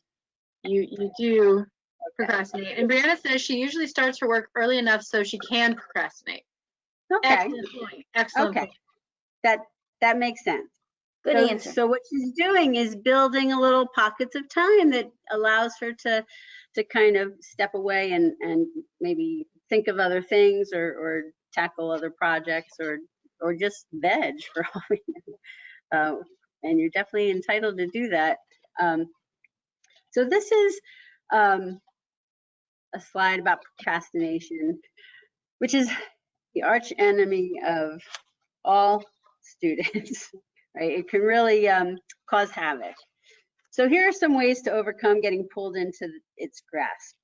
So you want to make whatever task that it is you're doing, whether it's studying for tests, writing a paper, make the task as meaningful as possible. Remind yourself as to why the task is important. If you're not a math person and you're enrolled in a algebra class and every day you wake up or any time that you open that book or work on math problems, you're wondering, when the heck am I ever going to use this in life? Why is it important? Because you need the credits to graduate and get on with your life. So just suck it up, cupcake, and make it happen, right? Yeah. So, I know it. So you gotta have a meaning behind it. So you also want to, if you're feeling as though a task is too overwhelming, or again, a homework assignment is too overwhelming, by taking the task apart and just creating that project, separating it out into more manageable parts, hopefully that will help you avoid feeling overwhelmed. If you set dates to work on each of the pieces, I find it very satisfying when I am writing my to-do list, and even if it's just a to-do list for a particular project or something like that, you can, I love being able to check things off or cross it out, so I don't have to think about it anymore. It's a little therapeutic for me. So one of the other things to do is to keep organized and be positive. So thinking about your bright future, it saves time when you have everything you need, when you're organized. And being positive, that could be exhausting, trying to be your own cheerleader for the duration of this college journey that you're on. But avoid the negative speak the self speak that you hear yourself doing. by telling yourself, I know I can do this, you know, it's not impossible, you know, and again, if you're feeling uncomfortable about certain things, you know, don't forget that you have resources available to you here. Again, the tutoring center is available for tutoring sessions to help develop certain, like even organizational skills or time management, whatever it is that you need. Please reach out to us, and we'll be happy to help you move along with that. Rose, can I just add one thing? Sure, absolutely. Just in terms of that staying positive and that mindset, we all get to a place where like, oh my gosh, I'm overwhelmed. Is this all worth it? You know, I can't figure it out. I don't know what to do. You start having those conversations with you just subconsciously, even if the words aren't even coming out of your mouth. I think it's really important to know that you have Rose, you have Lisa, you have Barbara, you have me, you have each other. If you're not a part of like a group chat, or I'm a part of the WhatsApp. So for my studies, someone in the group started a WhatsApp, and they just go in. I don't go in often, but certainly you can go in and you can post different things. And believe me, you get words of encouragement from your peers. So it doesn't matter where the uplifting comes from. You just have to be connected to people who will do it for you, whether it's friends or family. You know, I got an email, text actually from a friend last night around 11 o'clock, and she's like, I know you're always up working late, not sure if you're doing it now, but you know, you're like a superwoman and blah, blah, blah, and da, da, da, da. And I'm like, you know what? My drive, I thrive because I'm surrounded by other ladies in my life who are also, you know, pushing through and doing the same things, having those, you know, late nights. But at the end of the day, those words of encouragement at like 11:15 last night meant so much to me because, yep, I was working and cranking out some stuff. But to have someone say, keep up the good work, the work that you do is so important. I was like, whew, this is amazing. And it wasn't my supervisor or a coworker. This was just a friend who knows me, who was just like, keep doing what you're doing because it's pretty awesome. So you need a circle and a network of folks that will, you know, randomly send you kind of uplifting messages, and then or respond to you when you need that uplifting. But certainly you have it in the circle right here amongst the 22 of us who are currently on this call today. All right, Rose, that's it. That's my spiel. Hear, hear. No, but it's so true, because you know, life can really get us down, and you know, clearly a lot of us have to, you know, have not only school things to work about, but family obligations and family upsets and things happening there that can really weigh heavily on us, and sometimes can truly feel like you're drowning, and it's really hard to turn that around. But if you get in the habit of like to try to be positive, I'm going to find something joyous about today. Although it's going to be a day from hell, I know it, but I'm going to try to find something that I can reflect on that was a good thing. So the other column here is to plan a reward. I know a couple segments back, you guys were talking about I think it was the social media and like the Facebook alerts, or I'm not on anything else in terms of like Twitter or anything like that. So, but you know, I get that it can be very, it can draw you in very easily, you know, as a distraction. For a lot of years, my daughter kept, back in the olden days when Facebook was just kind of, you know, new. I think MySpace had, I don't even know if you guys know what MySpace is, but that was kind of fading out. But Facebook kind of came into the picture, and it had been around for several years. But my daughter kept saying, "Oh, you should join it, and you know, connect with some of your old friends and this and that." And I was like, the last thing I need is another distraction with my day-to-day life and trying to fit everything in. And it took me a while to finally join it. But I also find, like, I love the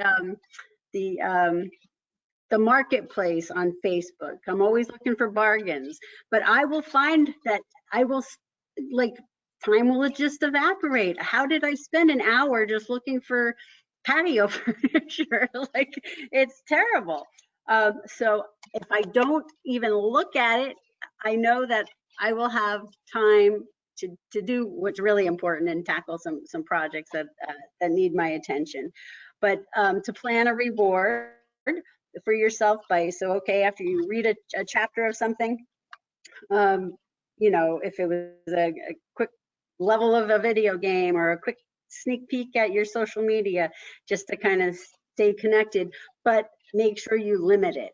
So, you know, I will take 5 minutes to kind of get caught up on my emails or whatever it is, but be mindful of the time, because like I said, because it's not tangible, it just slips away.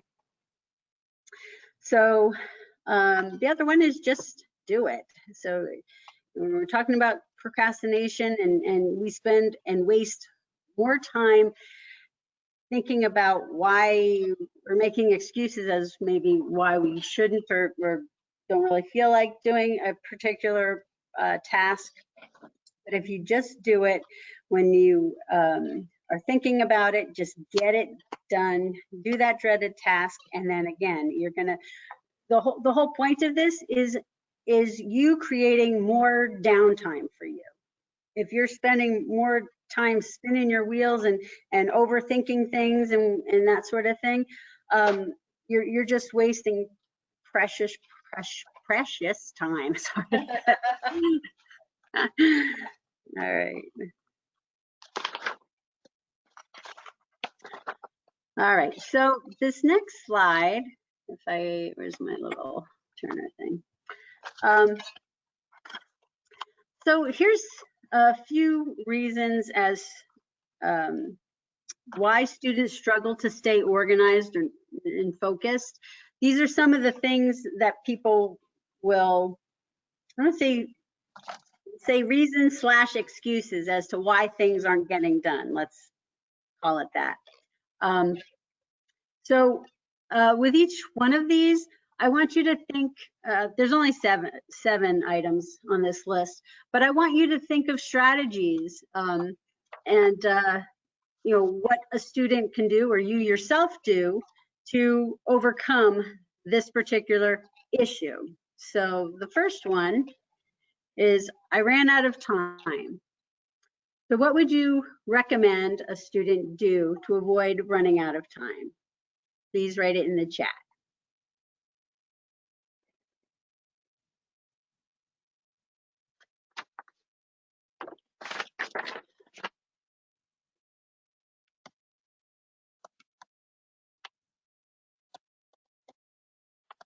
Tina says give yourself extra time. Brandon, do it earlier than you did next time. Lisa Stoll says have a to-do list, allows you to schedule when you will work on it. Great. Tina, like, plan on doing it for an hour, just change it to 2. Brianna, try to plan more time next time. Wonderful. So, one thing that I noticed there is that people are saying learn from your mistakes, right? Yes. If you found out if something didn't work for you the first time around, it's time to adjust so that, and be flexible so that you learn from what went wrong the first time. Exactly. All right, I'll move on to the next one. Whoops, I clicked the wrong thing. I overslept.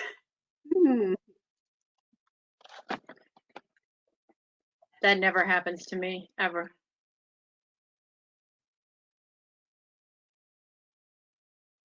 So what can you do if you've overslept? Not oversleep the next day. Nicely said. And so how can you do that? Yeah. You could tire yourself out. Like a lot of the times I would sleep during the day, so I would end up just going hard in the gym, and then I would just knock right out when I go home. You could also, like physical activity, just you could just clean up or do anything really. You can run in place. Absolutely. Or just set an alarm clock. That's Yep, a big that's a key one. Less work to do. And I don't know if anybody else is typing in, and it's fine if you just want to verbally tell us your thoughts on this stuff. That's fine too. As far as oversleeping, I get most college students, you know, there's just only so much time in your day. So the one thing that tends to get shortchanged is a student's sleep. You know, I remember thinking I'll get enough sleep when I'm dead, you know, because it's just nonstop demands on my time. But try your best to schedule maybe 6 to 8 hours of sleep, if more, if possible. But you definitely want to utilize an alarm and allow yourself enough time to get yourself ready, even if you're not physically leaving your your home, but just to do your morning routine and get all that stuff done, so that way you can just ease on into your day as opposed to stressing out about being late. All right, so how about I'm easily distracted. So this would be while doing a task or a project, studying. Like when you see something bright and shiny and you can't help yourself.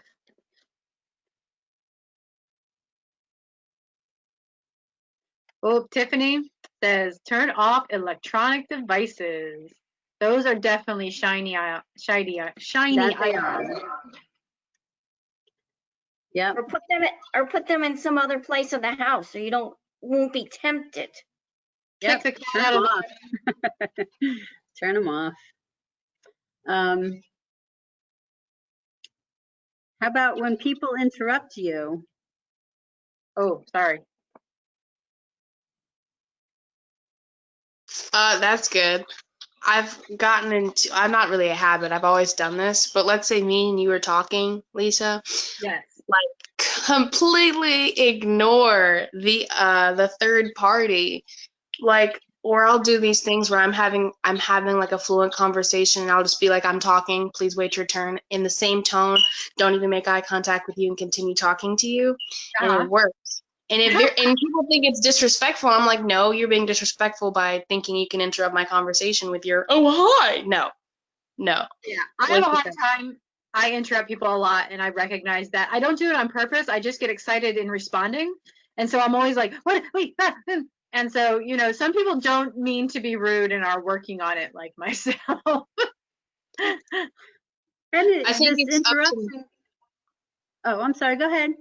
See, like that. Thank you. I was gonna stop talking and wait. But for people that just continue to interject, at that point, it's also up to the people that they are interrupting to be like, hey, pause. I will get to you in a moment. Let me finish my thought. And it's all about communication and working with the people that you're around. Because if one person's just like, shut up, stop talking, like you're not gonna be affected by that. If anything, the person who's interrupting is gonna feel disrespected and then disregard what you're saying, regardless of whether or not they are speaking truthfully.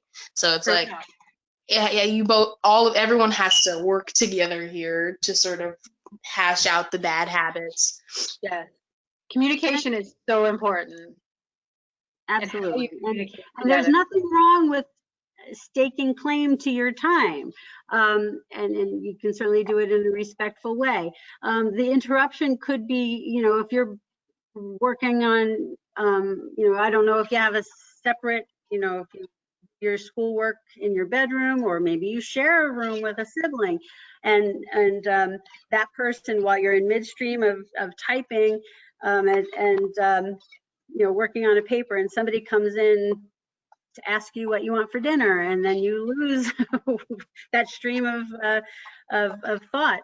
can be kind of annoying, but being able to kind of maybe identify, if you're able to put a do not disturb sign on your bedroom door, studying in progress or something like that, that you may be able to again eliminate those interruptions. You may have that at work as well. You're working on an important project, and coworkers are popping in to ask something or just want to see how your weekend is.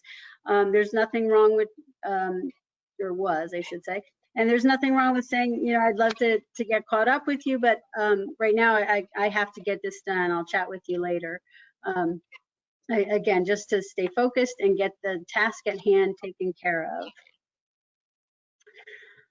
So what about for those people who feel overwhelmed and panicked about deadlines? What advice do you have for that?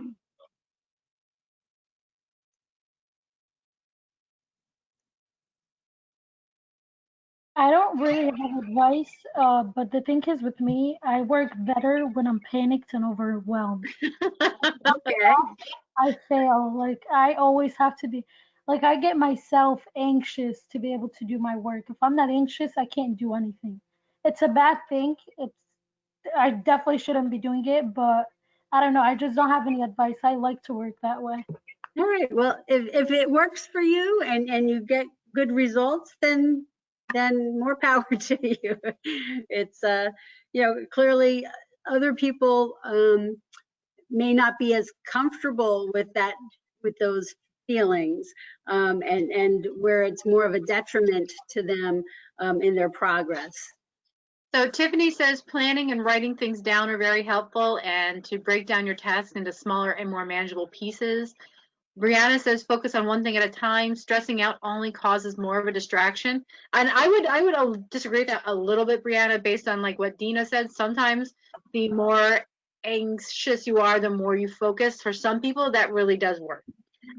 It shouldn't, but it does. It's very weird. Other people, though, who experience that kind of anxiety and panic find they're unable to do anything. So you have to know what works for you. Chris says to break down tasks and worry about what you need to get done. Tiffany says, remember, stress is self-induced. That's true. There was no word for stress until probably, in terms of like an emotional response to something, until probably the last 50 or 60 years. Chris also said, try not to pay attention to the deadline. What? No, Chris, you have to pay attention to the deadlines. I don't know what that one's about. Deadlines are actually kind of important. There are Yeah, I mean, like, oh, go ahead. Sorry. oh, I'm sorry. I mean, like, okay, like you can pay attention to deadlines when you need to keep on track with yourself. You know what I mean? Like don't, like, how do you say? Like, don't pay full, like, don't overwhelm yourself with, don't make the deadline affect, I get what you're or saying. overwhelm your mental state. Yeah. Be aware of the deadline, but don't let it, exactly, Sarah, don't hype up the deadline. So like you're not focusing just on this is due Friday, Friday, Friday. More like, okay, I know when the deadline is and I'm just going to start working on it and keep going, that kind of a thing, right? Yep. And the other thing to think of too is again, with life happening, and sometimes it can totally derail our plan. And if you miss a deadline, make sure you reach out to your instructor and explain the situation. They're not typically interested in excuses. The fact that you overslept is not likely to carry much weight as to why you missed a deadline, or even their class.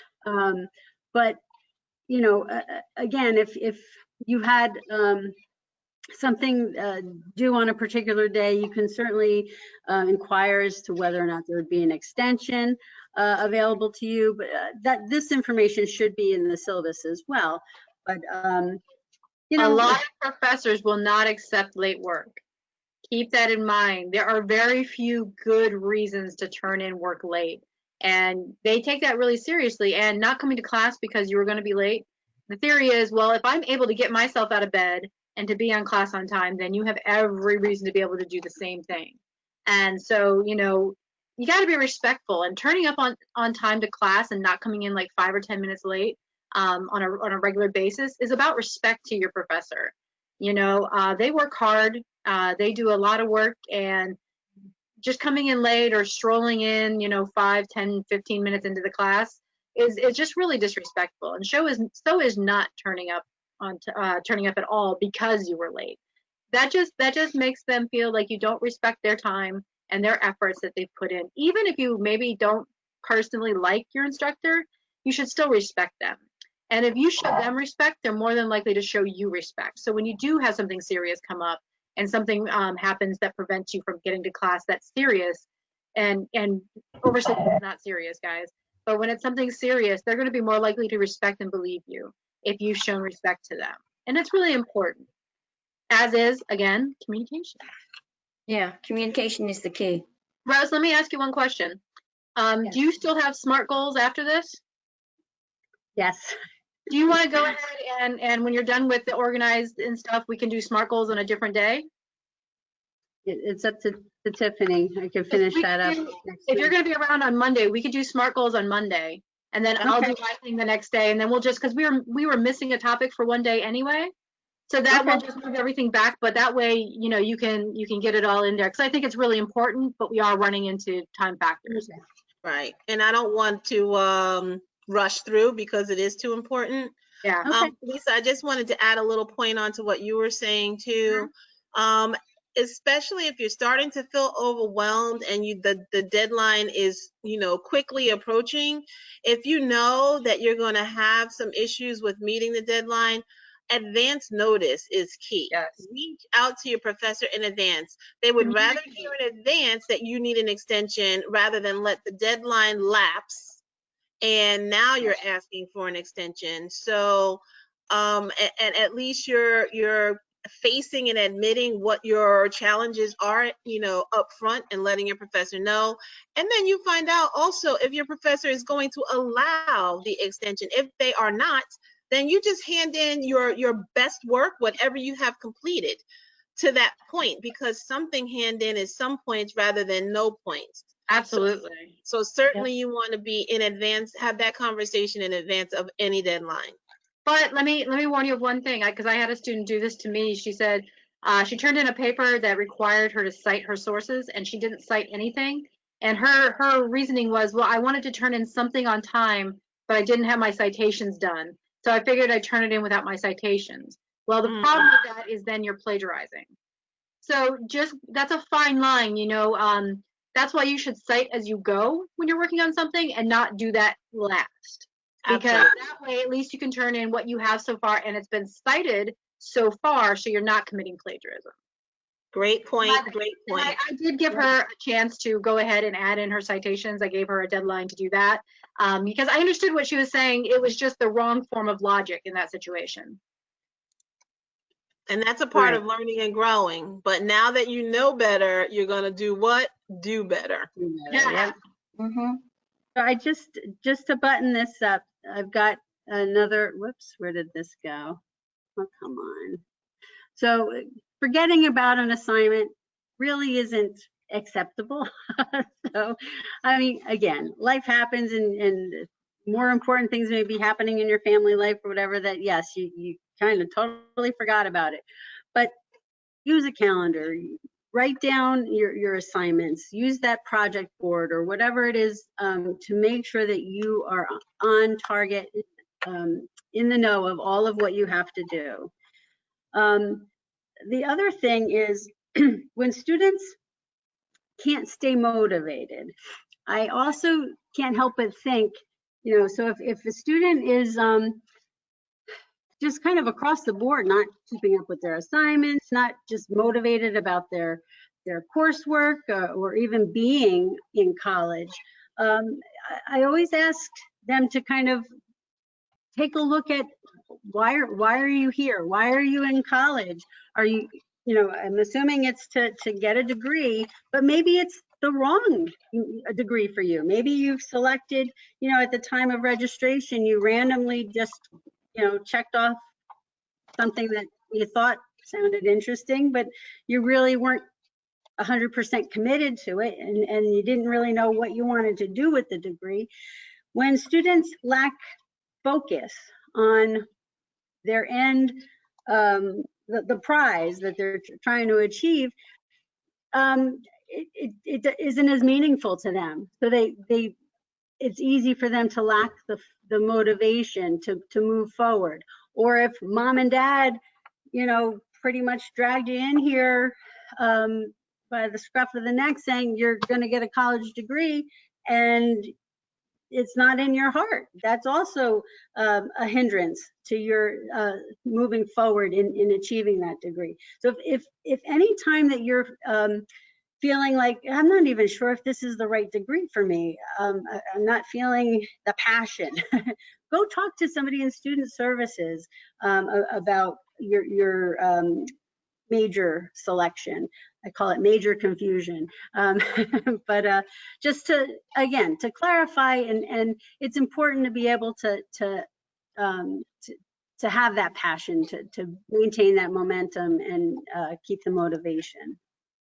So one thing I always ask students when they have motivation issues is did you choose to be in college? Because if college is a choice that you've made, then you have a responsibility to keep yourself motivated and keep yourself focused. We can always tell those students whose parents have forced them to go to college. If you're in college and you don't want to be there, don't be there. Because you're not going to put the effort in, your GPA is going to suffer, and one day you might want to go back to college. And when you do, you're going to find that your GPA from when you didn't want to go to college is going to affect what you can do in college.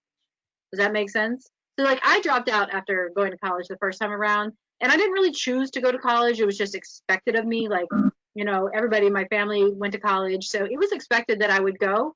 And I did okay, but I didn't do great. So when I transferred like 10 years later to Warren County Community College, I transferred those credits in. I had to do a lot of work to get my GPA up so that, I could feel better about it. Because the second time around, I was choosing college. It was for me. And so even if you're not sure what your motivation is, your motivation might just be, I want that degree. The motivation is maybe I want to get out of Warren County, New Jersey. The motivation is I want something better for my life, something along those lines. And let that be your goal, your end goal, what keeps you going, even through the hard times. Yeah. You're right. So you gotta want it. You've got to want it. Yeah, exactly. Yeah. Exactly, Barbara. Yeah. So in addition to, whoops, what just happened? Sorry. So additionally, to master your time management, avoid hindrances, obstacles, whatever you want to call it. Your brain wastes energy to keep the memory of tasks. So again, write things down in an appointment book, a day timer of some sort. Unsorted tasks are hard to choose from. So again, if you're able to write them down, sort them, categorize them, you're going to be able to weed out the ones that you might not be able to tackle today, but put it on tomorrow's schedule, and that will help you, again, master the time management. A worrying mind cannot concentrate on the task at hand. If you're busy worrying about keeping a roof over your head, it's going to be really hard to take the time and energy it takes to do your schooling well, and to focus on the task at hand. You want to improve your productivity. Stop trying or attempting and just do. Just dive in, make it happen. Let's see. So additional tips: plan your day, learn to say no and delegate. I know we talked about that a while back, to free up more time for you to tackle the things that need doing. Stop multitasking. It splits your attention. By doing one thing at a time, you're able to focus and check things off of your list. Don't half work. And by that, if you're distracted or again, half asleep. You're not going to be as productive. Stop trying to be perfect. It's a nice idea, and it's not as though, if you're an A student, that's wonderful. Clearly, you've got all the right elements working in your favor to, I'm not telling you to not continue to strive for those A's, but if it doesn't happen, it's not the end of the world. Getting your first B+ is not going to, keep you from getting into your 4-year school or your degree.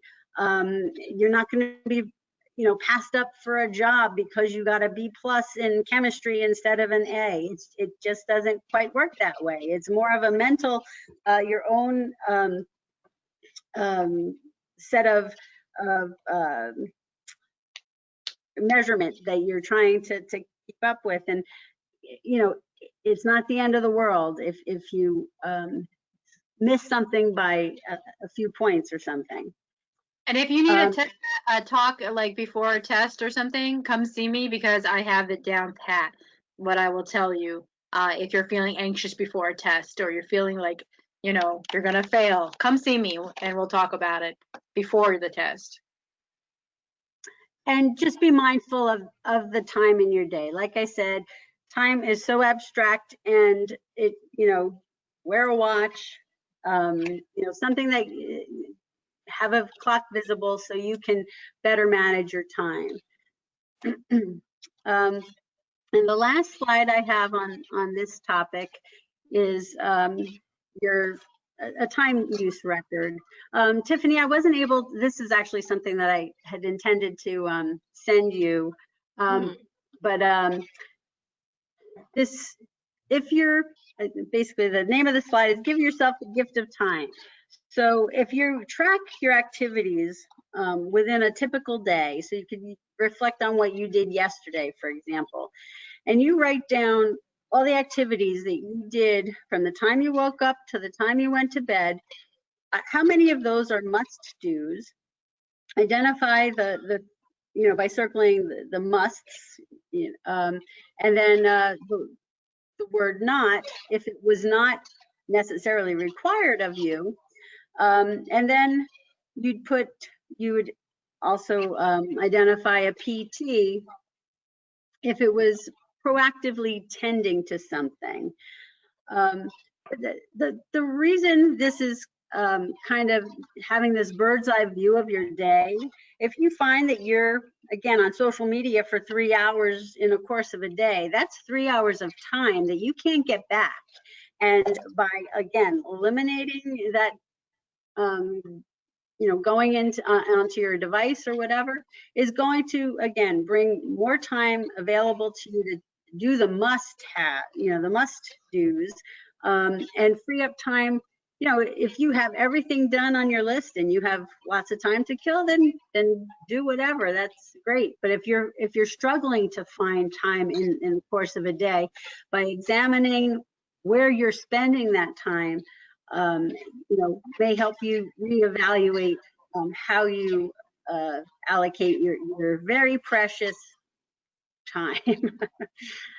All right, so that's basically it for the time management piece of this, and we'll go into the SMART goals next time. So I guess that would be Monday, right? Yes. Okay. Rose, if you want to forward me the document, the time document, I can actually upload it on the EOF e-learning group, the EOF course, so that way they can access that in the future. And your PowerPoint, if you share your PowerPoint with me, I'll go ahead and upload that also. Okay, great. So that'll be a resource. So we are about almost 20 minutes over into our lunch.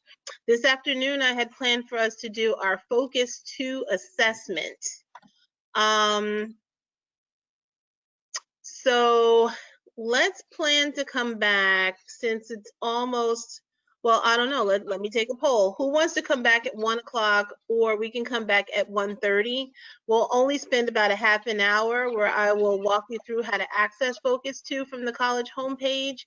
And once you do the assessment, I will be able to access your results at a later date. Everybody says so far 1 o'clock. Yeah, everybody so far. All right, well, let's break now and come back at 1, and then we'll probably finish up just around 1:30 after lunch. So I will see everyone back at 1 o'clock. So you're going to have about a 45-minute lunch today instead of an hour. Sounds good? Sounds good. All right, sayonara until 1 o'clock. This conference will now be recorded. Good afternoon, scholars. We are going to work on career planning, and we're going to do a Focus 2 career planning assessment. So if you've logged on to www.warren.edu, you need to go to the home page, and on the sidebar over here, I want you to click on Focus 2. And this is a free tool that's available to all students on campus. As long as you have a username and ID, an active username and ID, you can access this particular platform at no cost. Type yes in the chat if you found the link and you're in the link. You've clicked it. Type yes in the chat.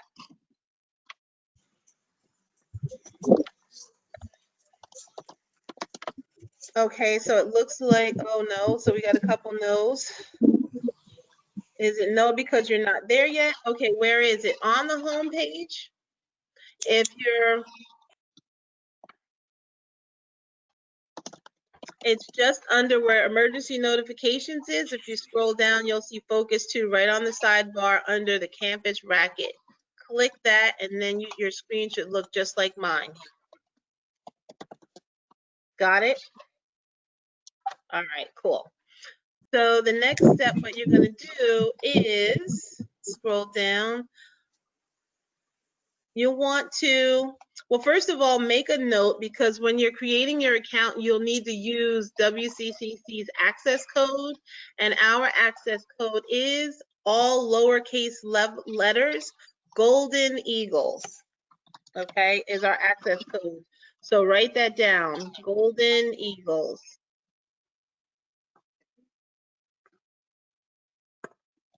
If you've got the access code written down, you can click right into the link for self-registration.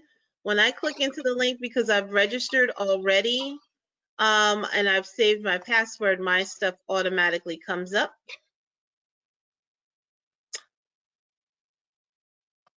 Can I get a volunteer who I can have share your screen while you register?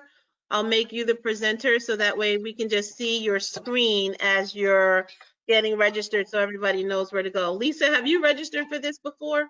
I think I did, and I sent you my results. Possibly. Okay, so I don't want you. I don't want you either. Okay, so Dina said she can. Dina, I will make you the presenter. Let's see. And you should be able to go in and share your screen. So if you click on the share at the bottom of your screen and then click share again, I will unshare and your screen should come up. Oh, there you go. Dina's ready. All right, so everyone follow exactly what Dina is doing right now. She is typing in the required access code, which is Golden Eagles. And Dina, I do not believe your password should show up. Don't worry, even if it shows up, I'm not gonna put like an important password, so. Okay, good. But you should all be following exactly what Dean is doing. Email, confirm your email. Tiffany, for the email, do you want us to put our school email or just a personal? You can put your personal email. Okay.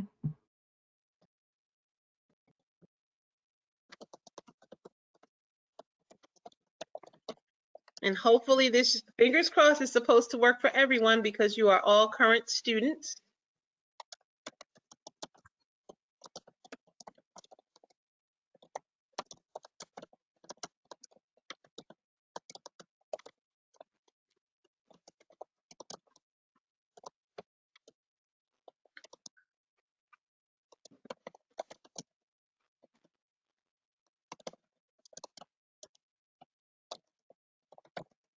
Now your graduation will be, yep, 2022, perfect.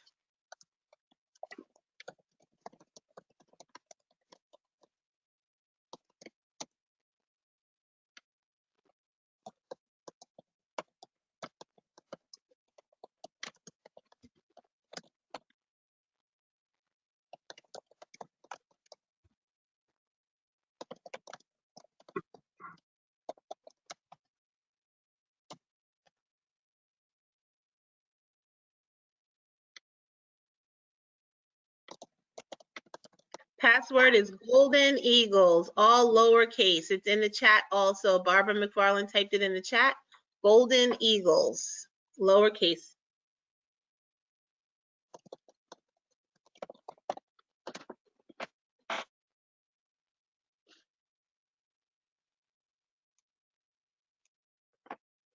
So these are all things to set up your profile so that way if you get locked out, you have security questions and so forth. Once you've set up your profile and you've clicked submit, just type done in the chat.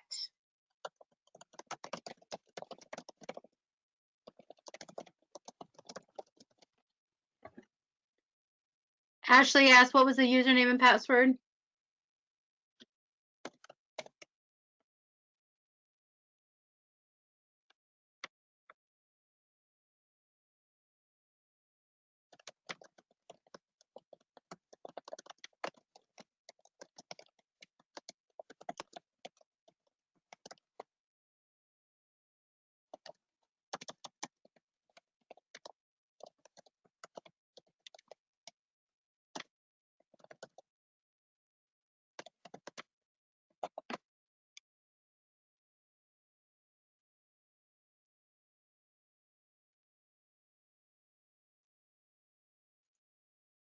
Jabari just joined. He might need the information again, Tiffany. Oh, where'd she go? Dang.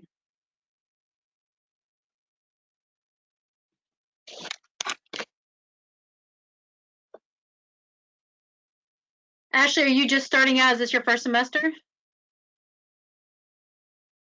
Then you will be graduating probably in 2022.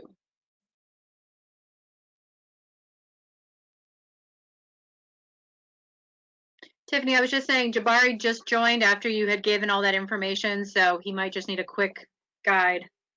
Oh, and then to the graduation year, even if you're graduating a semester early because you have dual enrollment credits or whatever, put 2022 because technically you're the class of 2022. Jabari, you're going to go to the home screen for the college website. Here, I'll start sharing my screen again. Hold on. Well, if you're where Dina is, I don't see many yeses and okays. Yeah, oh, Jabari, here, you can follow. Barbara just put the directions right into the chat.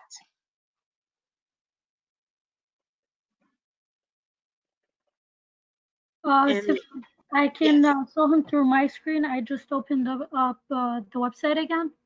Okay, perfect, Dina. You take it. Okay. So Jabari, did you go to the school's website? The Barbara put the link into the chat. If you go to it, see there yet? That's what I want to know. Jabari, type yes in the chat if you're at the home page so that way you can follow what Dina's instructions.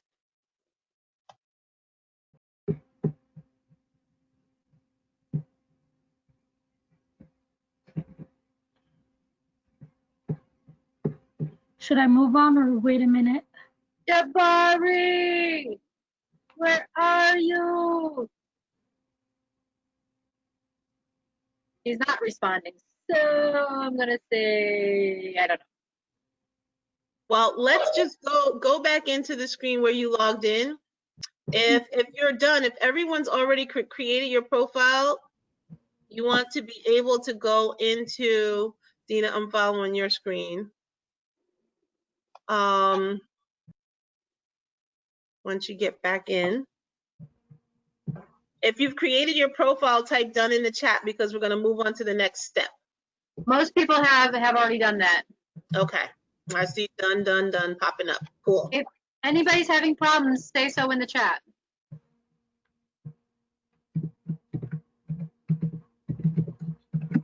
Nobody's responding, so I think everybody's good. Yep. Do you have caps lock on? Oh, there you go. All right. So we're going to do you're going to start with the Am I Career Ready? The last one. Yep. So click on start there. Actually, let me see my career involvement. Just do this one first. And so scroll down a little bit. So yep, you want to click start.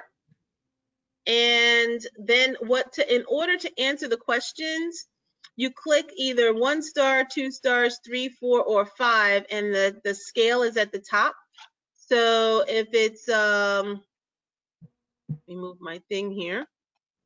If you don't agree at all, you're going to do 1 star. And if you, I guess I can't read what it says. Does it say the last one? What does 5 stars mean? I can't see it on my screen. A very high degree. Okay, so if you agree at a very high degree, then you're going to click on the 5 stars. You have to respond to each one and then continue. And so you're just going to move through all of the questions. When you get through your assessment, just type done in the chat. So Dina, if you want to stop sharing, you can, so that way you can just move through your responses. Yep, just give me a second. Can you still see my screen? I can. Now it's gone. You're good to go. I'll share mine. See.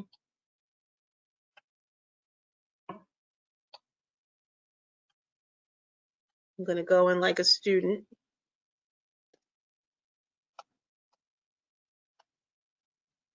And once you complete the assessments, you should get like a result, start over and results. And actually we started with Am I Career Ready? You can actually, once you finish that one, then click into the My Career Planning. You're going to do all 3, but I just started you with the 3rd one.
If you've completed the I Am Career Ready module, and you want to move to the other 2 modules, you want to finish all 3 of them. So that way your screen looks like mine, where you have results for the first 2 and then continue.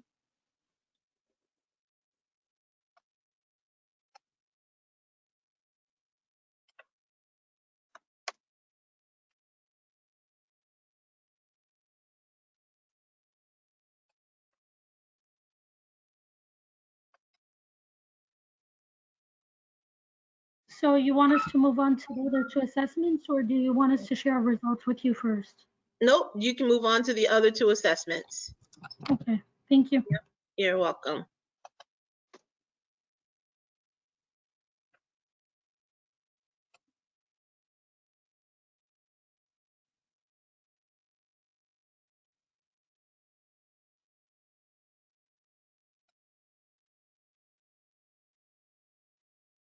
And as you're working through them, this is just a little bit where the website gives you some insight about, you know, how to use focus.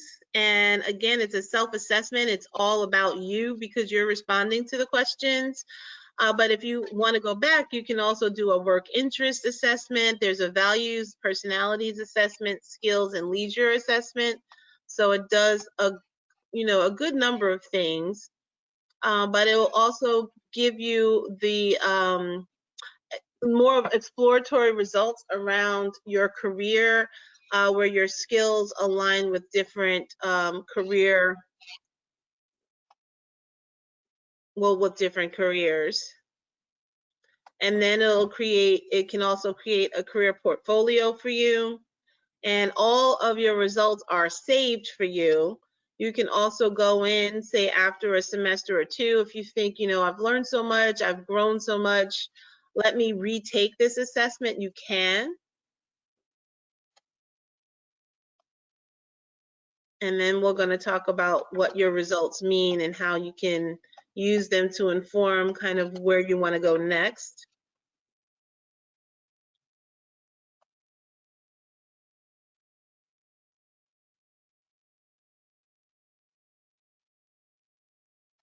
And this is all information that when you're having some doubts about different things, about major, about, you know, kind of which direction you want to go, if you're in an advising session with one of the academic advisors in student services, or with myself or anyone in EOF, then we can always bring up these results and have a conversation about your career path based on the assessment that you took.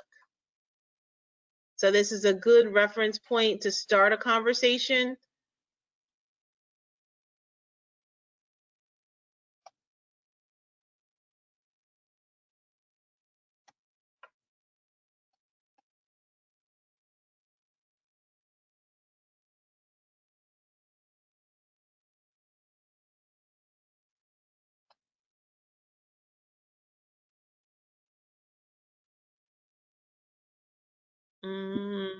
Lisa?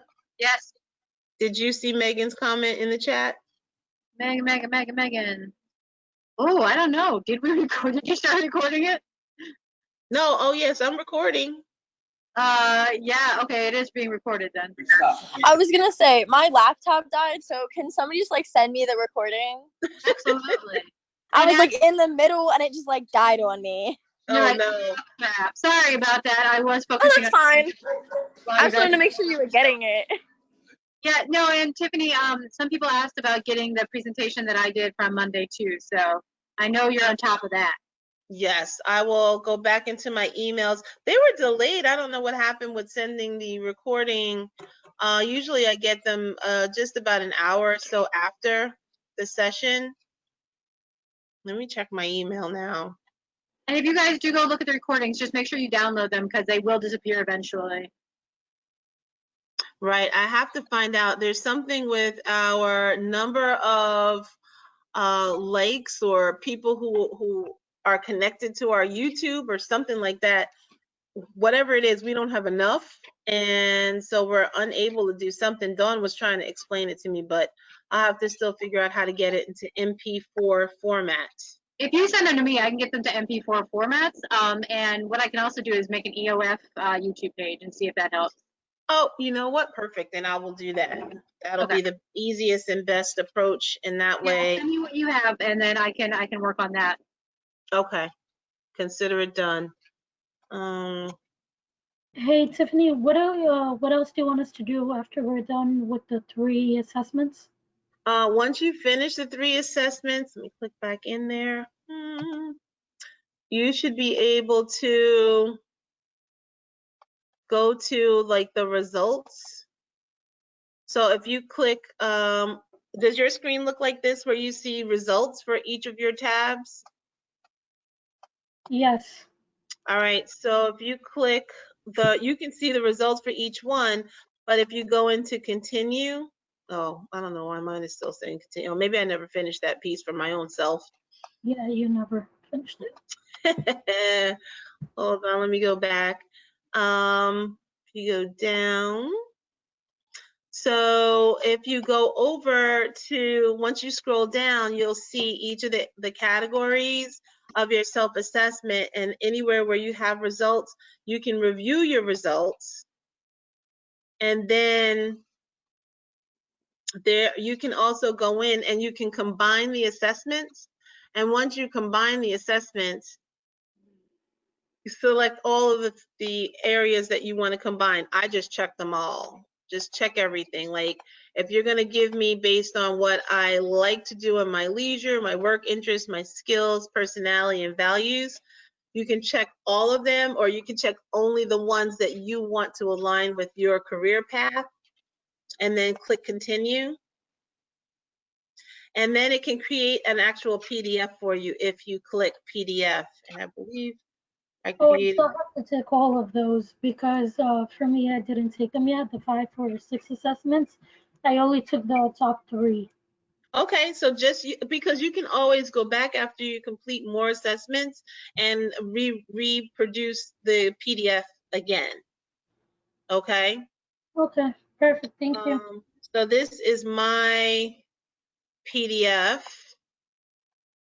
So it's a pretty lengthy document, and it gives you, what's nice about it too is it'll give you some of the careers that align with whatever you selected, and the actual salaries that are associated with those careers.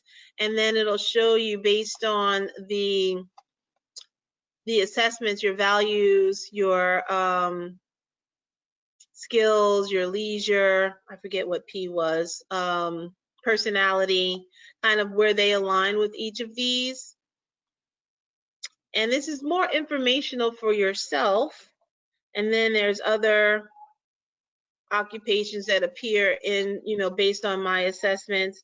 A lot of mine has a lot to do with talking, communications, which is interesting because when I was a student, none of these things probably would have come up for me. I think that's just with experience that's come into one of my strengths, because back in the day I was an engineering major. So I just like to solve problems, work in groups, and create things.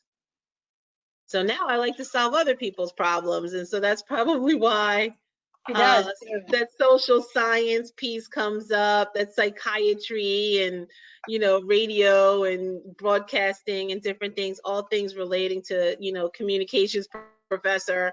So it's pretty interesting that, kind of where you start doesn't necessarily mean where you're going to end. For truth. And if you think through, I think I remember way back when I took some type of assessment like this before, I was like so shocked and surprised that it had mortician in it for me. I was like, what the heck? What do you mean mortician? But I guess it's a great thing. Yeah, I guess it's the skills, and I was told that it's not necessarily the field of profession, it's more the skills required to be successful in that field. So if you see something that looks completely like off your radar on your results, then just think about it through the lens of these are probably some similar skills that I would use in this particular field, and it just broadens your thinking. It gives you something else to think about in terms of where you might want to go with your career.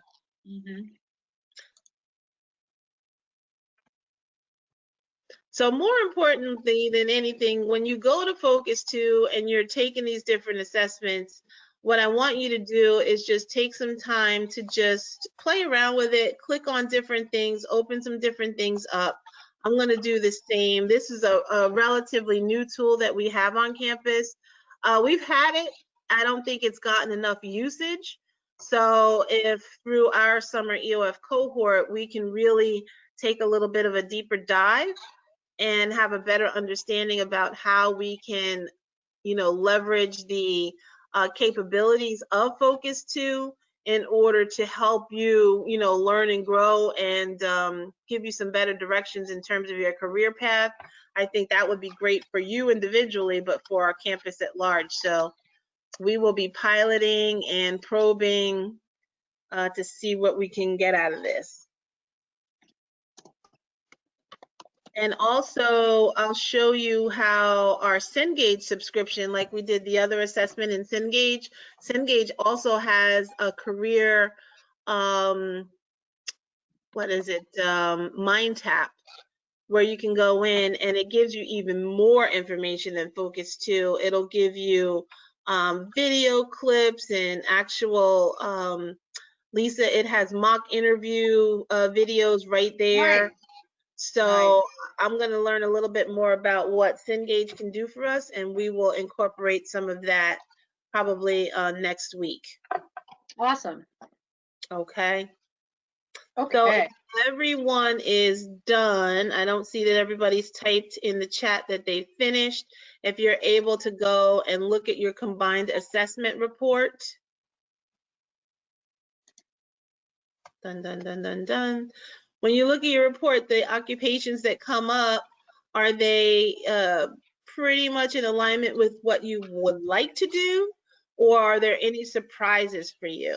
And please unmute yourself and share, or share in the chat. Preferably unmute yourself. I'd like to hear you since I can't see you.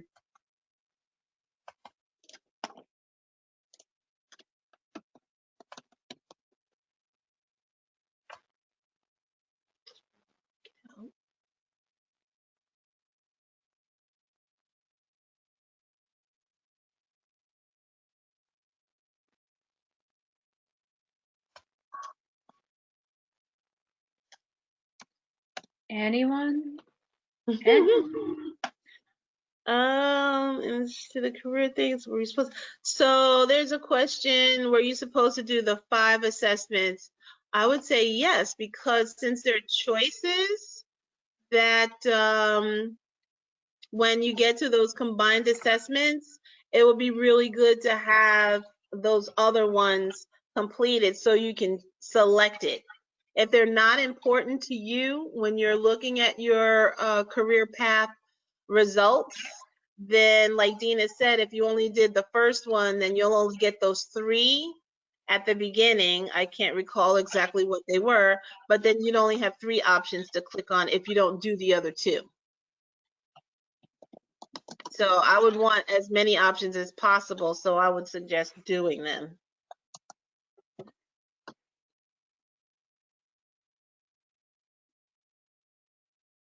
Eileen, would you be willing to share some of the occupations that showed up on your assessment with the group and let us know if there's anything that stood out to you or that surprised you about the careers that showed up?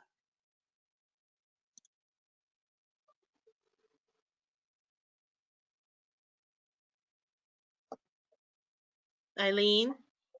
Oh, she said she didn't do the self-assessment yet. Okay. Well, is there anyone who is complete that can share? I'd like at least 1 or 2 shares before we say goodbye for today. I'm not done. Wait, can you hear me? Yes, Madison. But I'm doing these assessments and it's pretty like, I think the word is unnerving. Is that the right word to like describe how worrisome I should be at the fact that I don't find much interesting? Like for the work interest assessment, like I'm just 1 star, 1 star, 1 star, 1 star. Like I only clicked like 2 things worth of 3 stars or 2 stars. I feel like I'm gonna be in for a real dull life that I have no interest. Well, no, it's just that, whatever your personal, leisurely interests are, maybe they're not the same as your professional interests. You I know feel what I like mean? I'm an interesting person, but I don't have interests. Does that make sense? Because like It a lot of people cling to me, but I have no idea why. Because I'm like, I'm as dull as a nailhead. Like, what am I? It's well, I your don't think you magnetic should. personality. Yes, and I don't think you should worry that when you take a personal assessment that you have a lot of 1 stars or 2 stars, because it's just a moment in time. Okay, so at the end of the fall semester, if you were to retake that again, maybe you'd have a few more or a few less 1 stars. So just it is what it is for today. And then as you progress through your academic journey, you'll be able to take it again and then see where you land at that time. But don't let this be the measure of the future of your entire existence. Okay. So just Nothing like is the first set in 20 stone. years. Okay. Yeah, nothing is set in stone, Madison. You always have choices, and you can always change that in mind. And you will grow, and things might change. You might develop interests. So don't get discouraged at this point in your life. Yeah, what Yes. you want to be think you want to do at 20 is not the same thing you're going to do at 40 or Right, 30. absolutely. Okay. I promise you, I'm telling you, like, even once you finish your 4-year degree and you're working, you might find that even though this is a career that you've chosen and you love, there might be one aspect of it that you really are passionate about. And that may shift your whole career trajectory into, a path that's more focused in that one area. And I'll give you a good example. You have folks who work for companies. They might like work in marketing or in the communications department for a company, but they get an opportunity to sit in on a committee, and they start working on a committee, say with their company's foundation, and they find that, oh, the whole idea of what the company's doing with being social responsibility is where their real heart of work is. They're passionate about that. So while they may have been working in marketing or communications, now they see, oh, I want to work, I want to work more in alignment with particular causes that are important to our company, and making sure that our company is communicating what we're doing with the public, in a meaningful way. So while you're still doing communications or marketing, now it's more focused. You see what I'm saying? But it's all about growth and experience. And right now, you don't have a lot of job experience. Sorry, I was getting changed. So I still need one volunteer to share, just a couple of the occupations that came up on their combined assessment, and anything surprising, or, everything pretty much aligned the way expected. I've taken a lot of like similar tests before to help me figure out which career path I should go in. But the thing is, I want to do something, but my results say something. Like I'm trying like I kind of don't care about like if I'm happy with it, if it like matches my skills, which is a bad thing. And as I'm taking this like right now, like my career isn't even like on the list, like not even close. Like the Well, things that I'm getting as results are things that I expected and that I've gotten in like the past like 20 tests that I've taken. But I'm not convinced. It's like I'm just ignoring it, which isn't a good thing because that means I'm heading for a rough road, I guess. well, tell us what is your career interest first. What is your career interest? What would you What like to do? like what I applied for, or well, like I feel like I have fun doing. Oh, both. Tell me Well, both. see, the thing is, I grew up thinking like this is like how I grew up, and this is how I always thought what I wanted to do. But then once I got out, like my thoughts changed. I grew up focused on the idea that either you're a doctor or you're not. Like if you're not in the medical field, you're a failure. Basically, that's what my society views everyone who's in college, which is Mm-hmm. such a horrible idea because all of us are going into the medical field, but none of us enjoy being in the medical field. So Okay.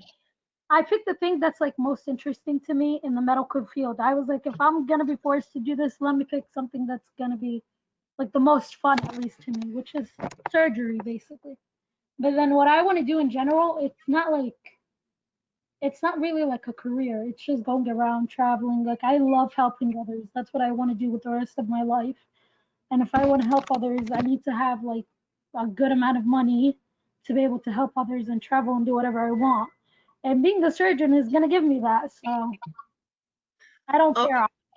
You could do the Doctors Without Borders. You could travel and help people outside of your country and into second and third world countries. Or you could just be a humanitarian. I mean, having medical knowledge is very helpful. That's what I'm planning on doing. Like traveling to third world countries. Like I was planning on getting my surgery, like be a certified surgeon, and then go and help them like for a cheaper price or for free, basically. I was like, let me use that into what I want to do. Like college isn't really like I don't have a set idea for college, but I do have for after college. I don't know how to explain it that much, but yeah, it's complicated. Well, you know what? The good news is you do have a clear vision for what your future will look like. And I think there's opportunities while you're in college that you are able to align, your the degrees that you pursue with the career vision that you have for yourself. But I think that you should be open to other, possibilities, because you might find as you're working through your courses, you're taking chemistry, you're taking, biology or microbiology, anatomy and physiology, that there's now areas that you're more interested in, and it may not align with surgery, you know, necessarily. It might be, anesthesiology. It might be just something else, and not necessarily a surgeon, but you're still in the medical field. You see what I'm saying? Yeah, I do. So it's just, I think the whole thing is just about being open, and then connecting the dots as you go. And then sometimes, everyone says, think outside of the box, think outside of the box. But how many of us ever really go outside of that box, right? A lot of us, and just by our natural just habits, you stay in your comfort zone because it's easier. So as you're moving through your academic journey, you want to be I'll say a calculated risk taker when it comes to, making the decisions in terms of your academics and your career. But that's why having mentors and networks and people around you to have these conversations with are just so critically important.